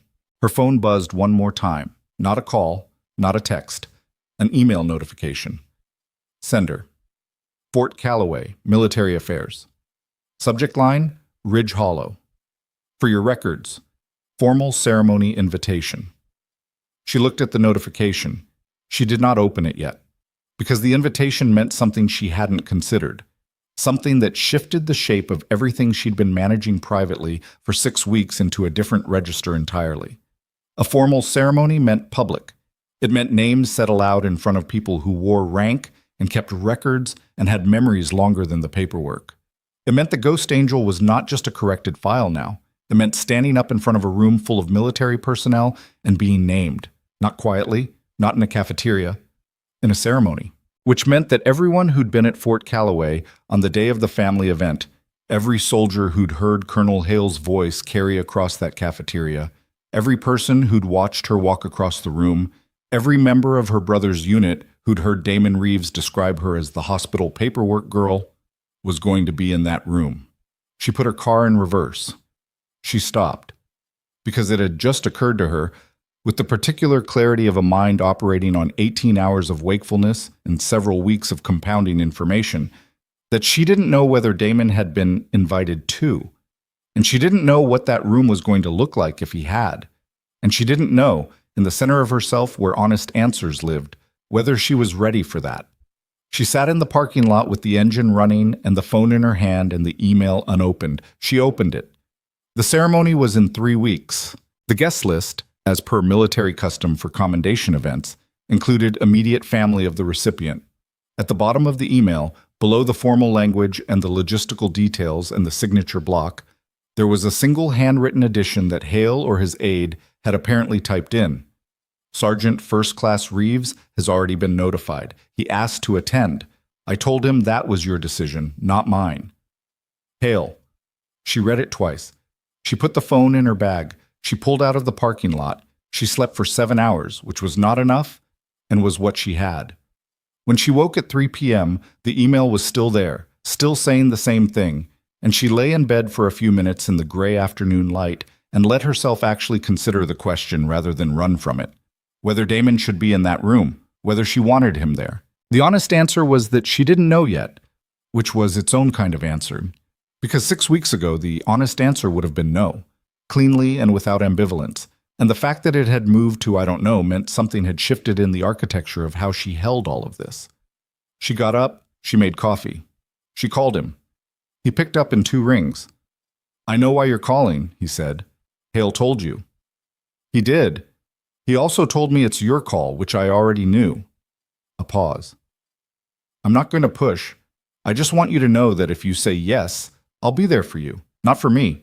Not to make it about what I learned or how I've changed or any of that. For you.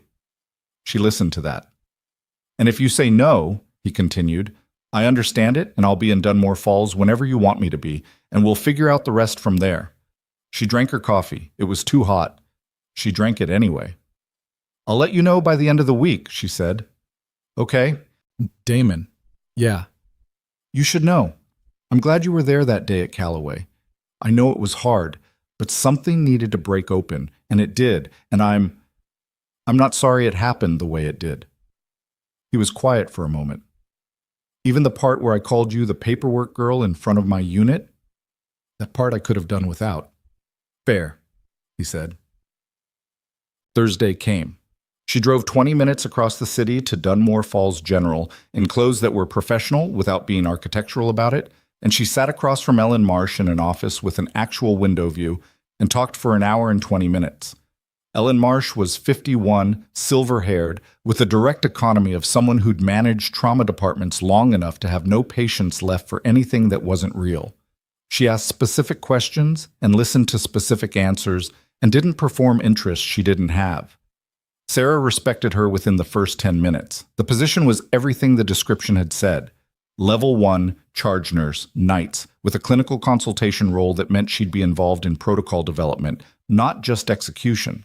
The salary was higher than her current rate. The department had 23 nursing staff and an attending structure that looked, from the outside, like one that had been built by people who understood what charge nurses actually needed to do their jobs. I want to ask you something directly, Marsh said toward the end. Go ahead. The Hartwell Review Board. I know about it. I want to hear your read on what happened. Sarah looked at her. How do you know about it? Rena Vasquez told me. She also told me how it resolved and what it said about your clinical judgment. I'm asking because I want to hear it from you, not because I'm uncertain about the outcome. She gave Marsh the same account she'd given the board. Precise, unembellished, the call she'd made and why and what it had cost and why she'd make it the same way again. She didn't add anything about Pollard. She didn't need to. Marsh listened. Okay, she said when Sarah finished. One more question. The consultant inquiry from the Reserve Medical Corps. Have you responded to that? Sarah studied her. You know about that too. Small world when Vasquez is in the middle of it. A slight tilt of her head. I'm not asking you to choose. I'm asking because if you take that on alongside a position here, I want to know the schedule implications before we build the contract. Sarah was quiet for a moment. Ellen Marsh was offering her a job and planning for the reserve consultant role simultaneously in the same conversation before Sarah had committed to either. I haven't responded yet, Sarah said. When you do, Marsh said, loop me in. We'll build around it. She drove back to her apartment with the windows down despite the cold, because she needed the air to be real against her face while she processed the fact that her professional life had, in the span of 3 weeks, moved from a review board that could have ended her charge nurse career to 2 simultaneous opportunities that were asking her to step into rooms significantly larger than the one she'd been standing in. She didn't feel triumphant about it. She felt the weight of it, the real weight of decisions that mattered, the responsibility of not wasting what had been handed back to her. That was the thing about carrying something quietly for a long time.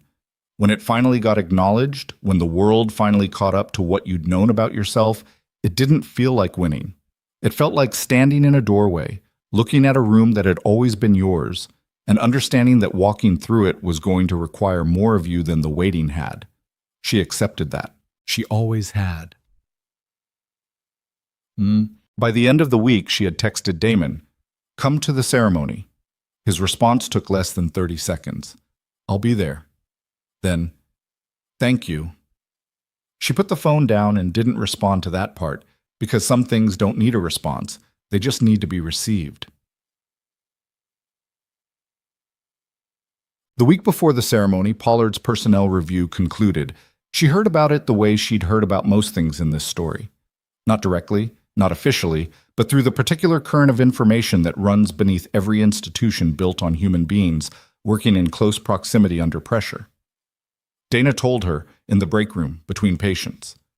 The review board had found a documented pattern of informal commentary about active case decisions spanning not the Hartwell case alone, but 3 additional instances over the previous 18 months, 2 of which involved residents who had been present when Pollard made critical statements about other nurses' calls outside of any official review context. The finding was formal. The language was institutional and dry and specific, the way hospital documents always were, which made it more serious rather than less. Pollard had been placed on a professional conduct improvement plan. His attending privileges were under a 6-month conditional review.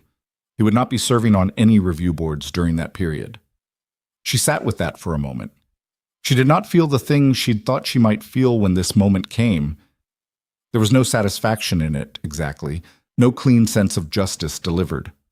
What she felt was more complicated and more honest than that. Relief that it had been documented, and tiredness at how long the documentation had required, and a residual sadness for the residents and nurses who'd been on the receiving end of those other 18 months without the specific chain of events that had made this review possible. They hadn't had a colonel walk into a cafeteria and say their name out loud. They'd just absorbed it. She thought about that. "You okay?" Dana asked. "Yeah," she said. "I'm thinking about the residents." Dana looked at her. "What about them?" "The ones who were there for the other cases. The pattern Pollard had. They were there for it, and they managed it, and nobody built a review around what it cost them." She paused. "I want to know if there's a reporting mechanism we can make more accessible. For junior staff. Something that doesn't require the situation to escalate to where mine did before someone takes it seriously." Dana was quiet for a moment. "That's a protocol conversation." "I know." She stood up. "Set up a time with Karis's office. I want 30 minutes. Dana looked at her with an expression that was somewhere between respect and relief. "I'll do it today." She went back to her patients. "What?" The letter from Janet Greer arrived 4 days before the ceremony, in a standard white envelope with careful handwriting on the front. Sarah opened it at the kitchen table in the morning, the same way she'd opened the commendation document, with coffee and quiet. It was 4 pages. Handwritten, front and back, in the kind of penmanship that people developed before everything was typed. Loops and connections that had their own personality, corrections made by crossing out rather than erasing, marginal additions where something hadn't fit in the main line. Janet wrote about Aaron the way people write when they've had 6 years to figure out how. Not the grief, primarily, not the rawness of the first years, but the specific texture of a person.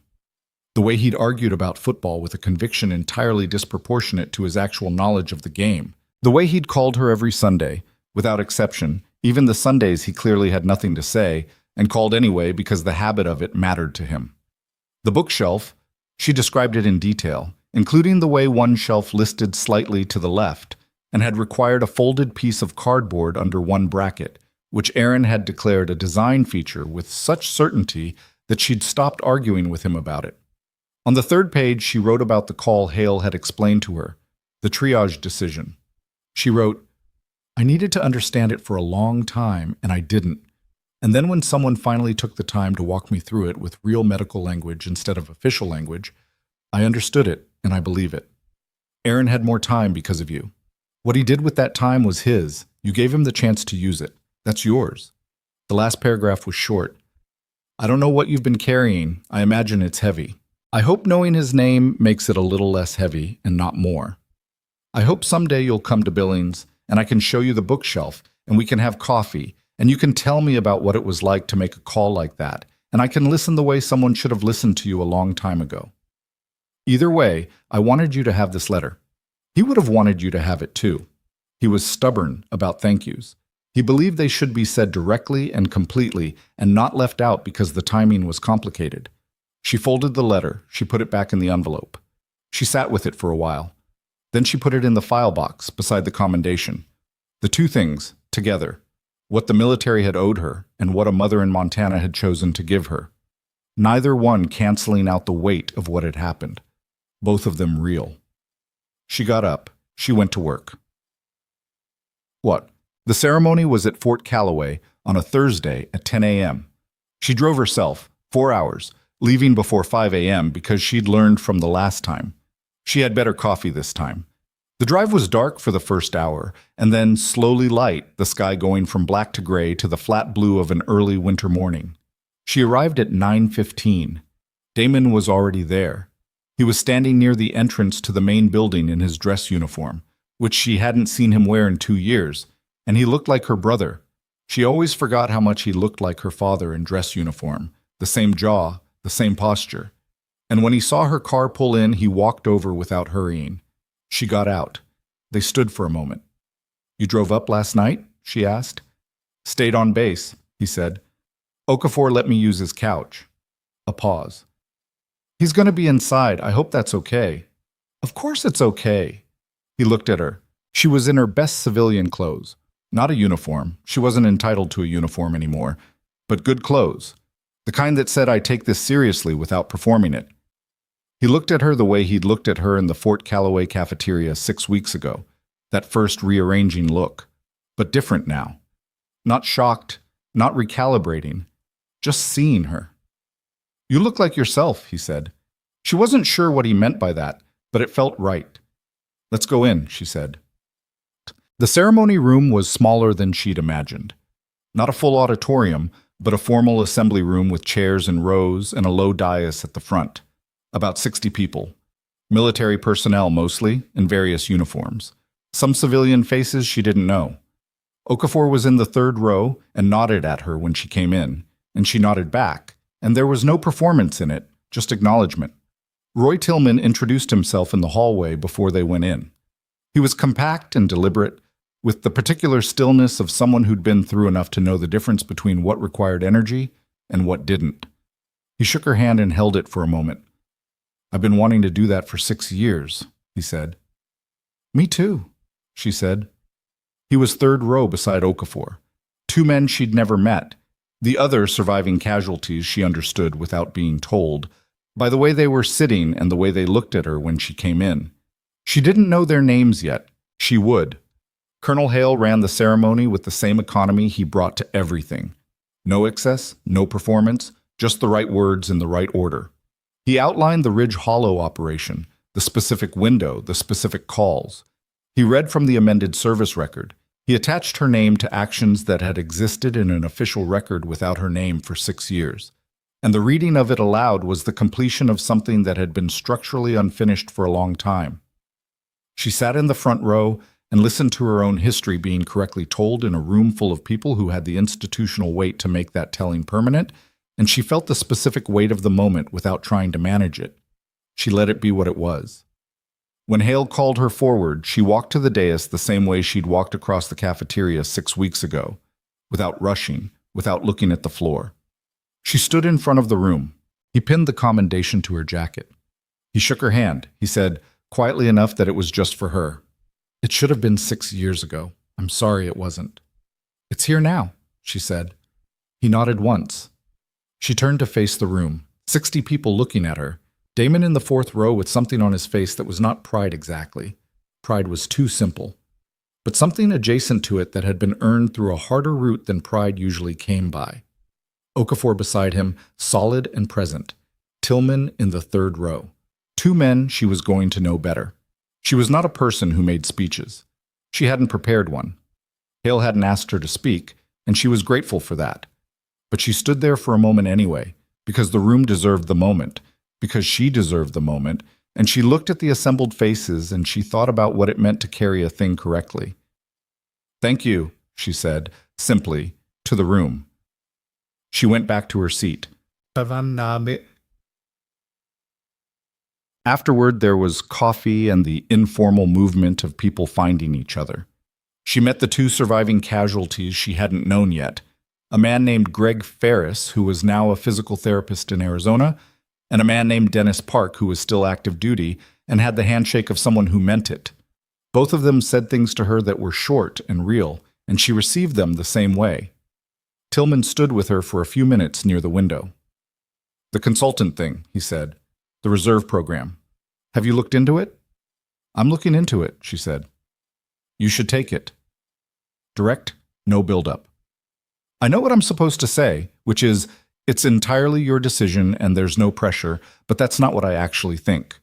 I think someone with your read on a trauma situation has an obligation to go where that read can do the most good.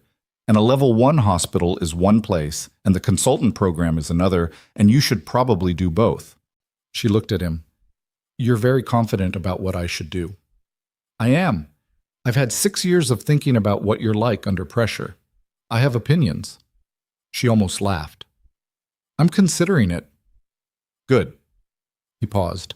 For what it's worth, and I know it might not be worth much from someone you just met in person. I think you've been managing things at a scale smaller than you're built for. Not because you chose wrong, just because the circumstances were smaller than you were. He shrugged. Now they don't have to be. She thought about that for a long time after. Ishtet. She and Damon drove to a diner off the base. His suggestion, she'd agreed because the cafeteria felt too much like the place where all of this had started. They sat in a vinyl booth with laminated menus they didn't really need and ordered coffee and food that was heavier than either of them would normally eat on a weekday. And they sat across from each other in the way they'd been sitting across from each other their whole lives, but with the space between them arranged differently now. How did it feel? He asked. Being up there? She thought about it honestly. Strange. Like something clicking into a position it was supposed to be in a long time ago, and you've adjusted around the misalignment so long that the correct position feels unfamiliar. He nodded slowly. That makes sense. He was quiet a moment. I've been trying to figure out how to tell Mom about all of it. She's going to feel terrible. Let her, Sarah said. Not unkindly. She should feel what she feels. We don't need to manage it for her. He looked at her. When did you get so wise about this stuff? I'm not wise. I've just had a lot of time to think about it without anyone to tell it to. He absorbed that. I'm going to be better at that, he said. The listening part. I know I've said that and it doesn't mean anything until I do it, but I'm working on it in a way that's actually structural, not just intentional. Okafor has been, he paused. He's been holding me accountable in a way that's mildly humiliating and very useful. Good, she said. He said something to me last week that I keep thinking about. Damon turned his coffee cup. He said the thing about being in the military is you learn real fast that the most important person in a crisis isn't the one with the most authority. It's the one with the best read on the situation, an authority that doesn't recognize that destroys itself eventually. He paused. He was talking about me, but he was also talking about other things. She looked at her brother across the vinyl table. Yeah, she said, he was. They ate. They didn't fill the silence more than it needed. That was new. The comfortable silence, the kind that didn't require management. She thought that this was what it might have been like all along if things had been arranged differently, and she let herself have that thought without bitterness, because bitterness about what could have been was a way of not inhabiting what was, and what was, right now, was her brother across a table choosing to be present in a way he hadn't known how to before. It wasn't fixed. That was the honest truth. What had been built over years of careless diminishment didn't dismantle in 6 weeks over coffee and ceremonies. She was going to have moments, she already had moments, where she sat across from him and felt the old weight of it, the specific exhaustion of being the person who was seen late. That weight didn't evaporate because he was sorry. It just became something she could put down and pick up deliberately rather than something that was attached to her without consent. That was different. It was enough. Me. She got home late. She stood in her apartment with her bag on the floor and her jacket still on and looked at the one good lamp which was casting its usual warm light across the corner of the room, which it had been doing for 3 years with complete indifference to everything that had happened around it. She changed clothes. She made tea instead of coffee because it was too late for coffee. She sat at the kitchen table. She responded to the Reserve Medical Corps inquiry. Brief, professional, confirming her interest and availability for an initial conversation. She CC'd Ellen Marsh as she'd promised. She pulled out a legal pad. She was one of those people, handwriting for certain things, and wrote 2 columns. Things to do before the Dunmore General transition. Things to put in place at Mercy General before she left. Protocol work, the reporting mechanism project with Karis, the handoff structure for her night team. She wasn't leaving tomorrow. She was leaving properly, which meant she was leaving the department in better condition than she'd found certain parts of it. She wrote for 20 minutes. Then she put the pad down and looked at the table and thought about the specific thing Tillman had said in the ceremony room. Someone with your read on a trauma situation has an obligation to go where that read can do the most good. And she turned it over and examined it the way she examined things she wasn't sure she fully agreed with. The word obligation snagged. She had spent a long time being obligated to things she hadn't chosen, to invisibility, to the comfortable story other people needed her to inhabit, to a version of herself small enough not to disrupt the room. She had navigated that not by rebelling against it dramatically, but by simply continuing to be what she was in the spaces where it mattered, making the calls she made, carrying what she carried, existing in her actual dimensions in the rooms where dimensions counted, even when the rooms afterwards didn't recognize them. The obligations she chose going forward were going to be different, not because she'd been recognized, not because a colonel had corrected a file or a board had ruled in her favor, or her brother had sat across from her in a vinyl booth and been honest for the first time in years. Those things mattered. But the choosing was going to be hers because it was always hers, had always been hers, even when she'd been making it in silence. She thought about Aaron Greer's crooked bookshelf. She thought about a Spanish app plateaued at the food ordering level. She thought about the 12-minute window and the 4 calls, and the thing you carry when you make the right call and the outcome still breaks wrong, and how carrying that was not the same as being broken by it, and how knowing the difference between those two things was possibly the most important thing she'd ever learned.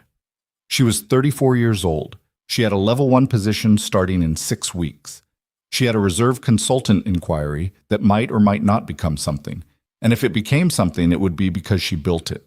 She had a brother learning how to listen, and a father who'd finally written it down, and a mother who would need time to metabolize all of this and would probably call too often in the next few months and mean well throughout. She had a file box with 2 documents in it that had taken 6 years and 6 weeks respectively to arrive, and they sat beside each other on a bottom shelf in a back room, not on the wall, not framed, just true. She had a letter from a woman in Billings who wanted to show her a crooked bookshelf and have coffee. She was going to go to Billings, not soon. There was too much in front of her. But eventually. She was going to sit in Janet Greer's living room and look at the shelf Aaron had built and drink the coffee and tell Janet what it had been like in those 12 minutes, and Janet was going to listen the way she'd said she would, and that conversation was going to cost both of them something and mean something in equal measure, and she wasn't afraid of it. She turned off the kitchen light. She went to bed. She slept well, which she hadn't expected. The protocol meeting with Karis happened the following Monday. She brought Dana and 2 of the junior nurses who'd expressed interest when she'd quietly mentioned it, because a reporting mechanism was only useful if the people it was meant to protect had a hand in building it. Karis listened, asked good questions, and approved a working group by the end of the hour. She was named to chair it, which she hadn't asked for and didn't turn down. The reserve program reached out formally 2 weeks later. An initial conversation with a program coordinator who asked specific questions about her tactical medicine experience and her current clinical workload, and she answered them specifically, and at the end the coordinator said they'd like to schedule a second meeting with the program director, and she said yes. Mercy General threw her a send-off on her last Friday night shift, the kind that was organized in the break room with grocery store cake and people who were genuinely sorry to see her go and showed it imperfectly, the way people do. Too much sugar in the cake, someone's speech running slightly long, Dana crying while insisting she wasn't. Sarah stayed for an hour and meant everything she said and left before it got maudlin. She drove to Dunmore Falls General the following Monday and walked through the trauma bay for the first time as someone who worked there. It was bigger than Mercy General's, louder in the right ways. The night crew was already mid-shift when she arrived, and the charge nurse, a man named Hector Torres, who had nothing to do with Captain Torres, and who was moving out of the position she was moving into, walked her through the space with the particular mix of pride and exhausted relief of someone handing off something they'd carried well and were ready to put down. "How do you like your first hour, Lee?" he asked when the walkthrough was done. She looked at the bay, the monitors, the stations, the movement of people who knew their jobs, the specific quality of organized urgency that a good trauma department had when it was working correctly. "Ask me in a week," she said. He laughed. "Fair." She was home. Not in a sentimental way, not the way people described finding their place in greeting card language. In the practical, grounded way that a thing is yours when you've paid the actual price of it. She had paid the price of this in 12-minute windows and 6 years of misattributed records and family dinners where she'd been described wrong and review boards that shouldn't have been necessary. She had paid it in the quiet cost of being competent in rooms that didn't name the competence, which is a kind of tax that gets levied on certain people and almost never appears in any accounting. It had been paid. What came now wasn't a reward. Life didn't work on that logic. She'd never believed it did. What came now was just the next thing, which was her work in a room built for it, at a scale she was actually built for, without the weight of other people's need to make her smaller. She was not finished being complicated. She was not done being tired or uncertain or occasionally wrong about things in ways that would cost her. She was not going to wake up every morning feeling the satisfaction of a chapter concluded. She was going to wake up and go to work. She was going to make calls in 12-minute windows and stand by them. She was going to mentor residents and build reporting mechanisms and consult for a reserve program and drive to Billings eventually and sit with a woman over coffee and not look away from the weight of what she carried. She was going to do all of that as exactly the person she'd always been, in rooms that finally had enough space for all of her. The thing about being underestimated for a long time is that it teaches you something that being celebrated from the beginning never does. It teaches you the exact weight of your own judgment, not because someone told you it was good, but because you tested it in the dark, alone, when the outcome was real and the window was closing and nobody in the room was going to remember your name in the morning. You learn what you're made of not from the rooms that see you, but from the rooms that don't. And you come out the other side knowing something about yourself that cannot be given or taken by anyone else's recognition. Sarah Reeves had known who she was for a long time. The world had just finally caught up.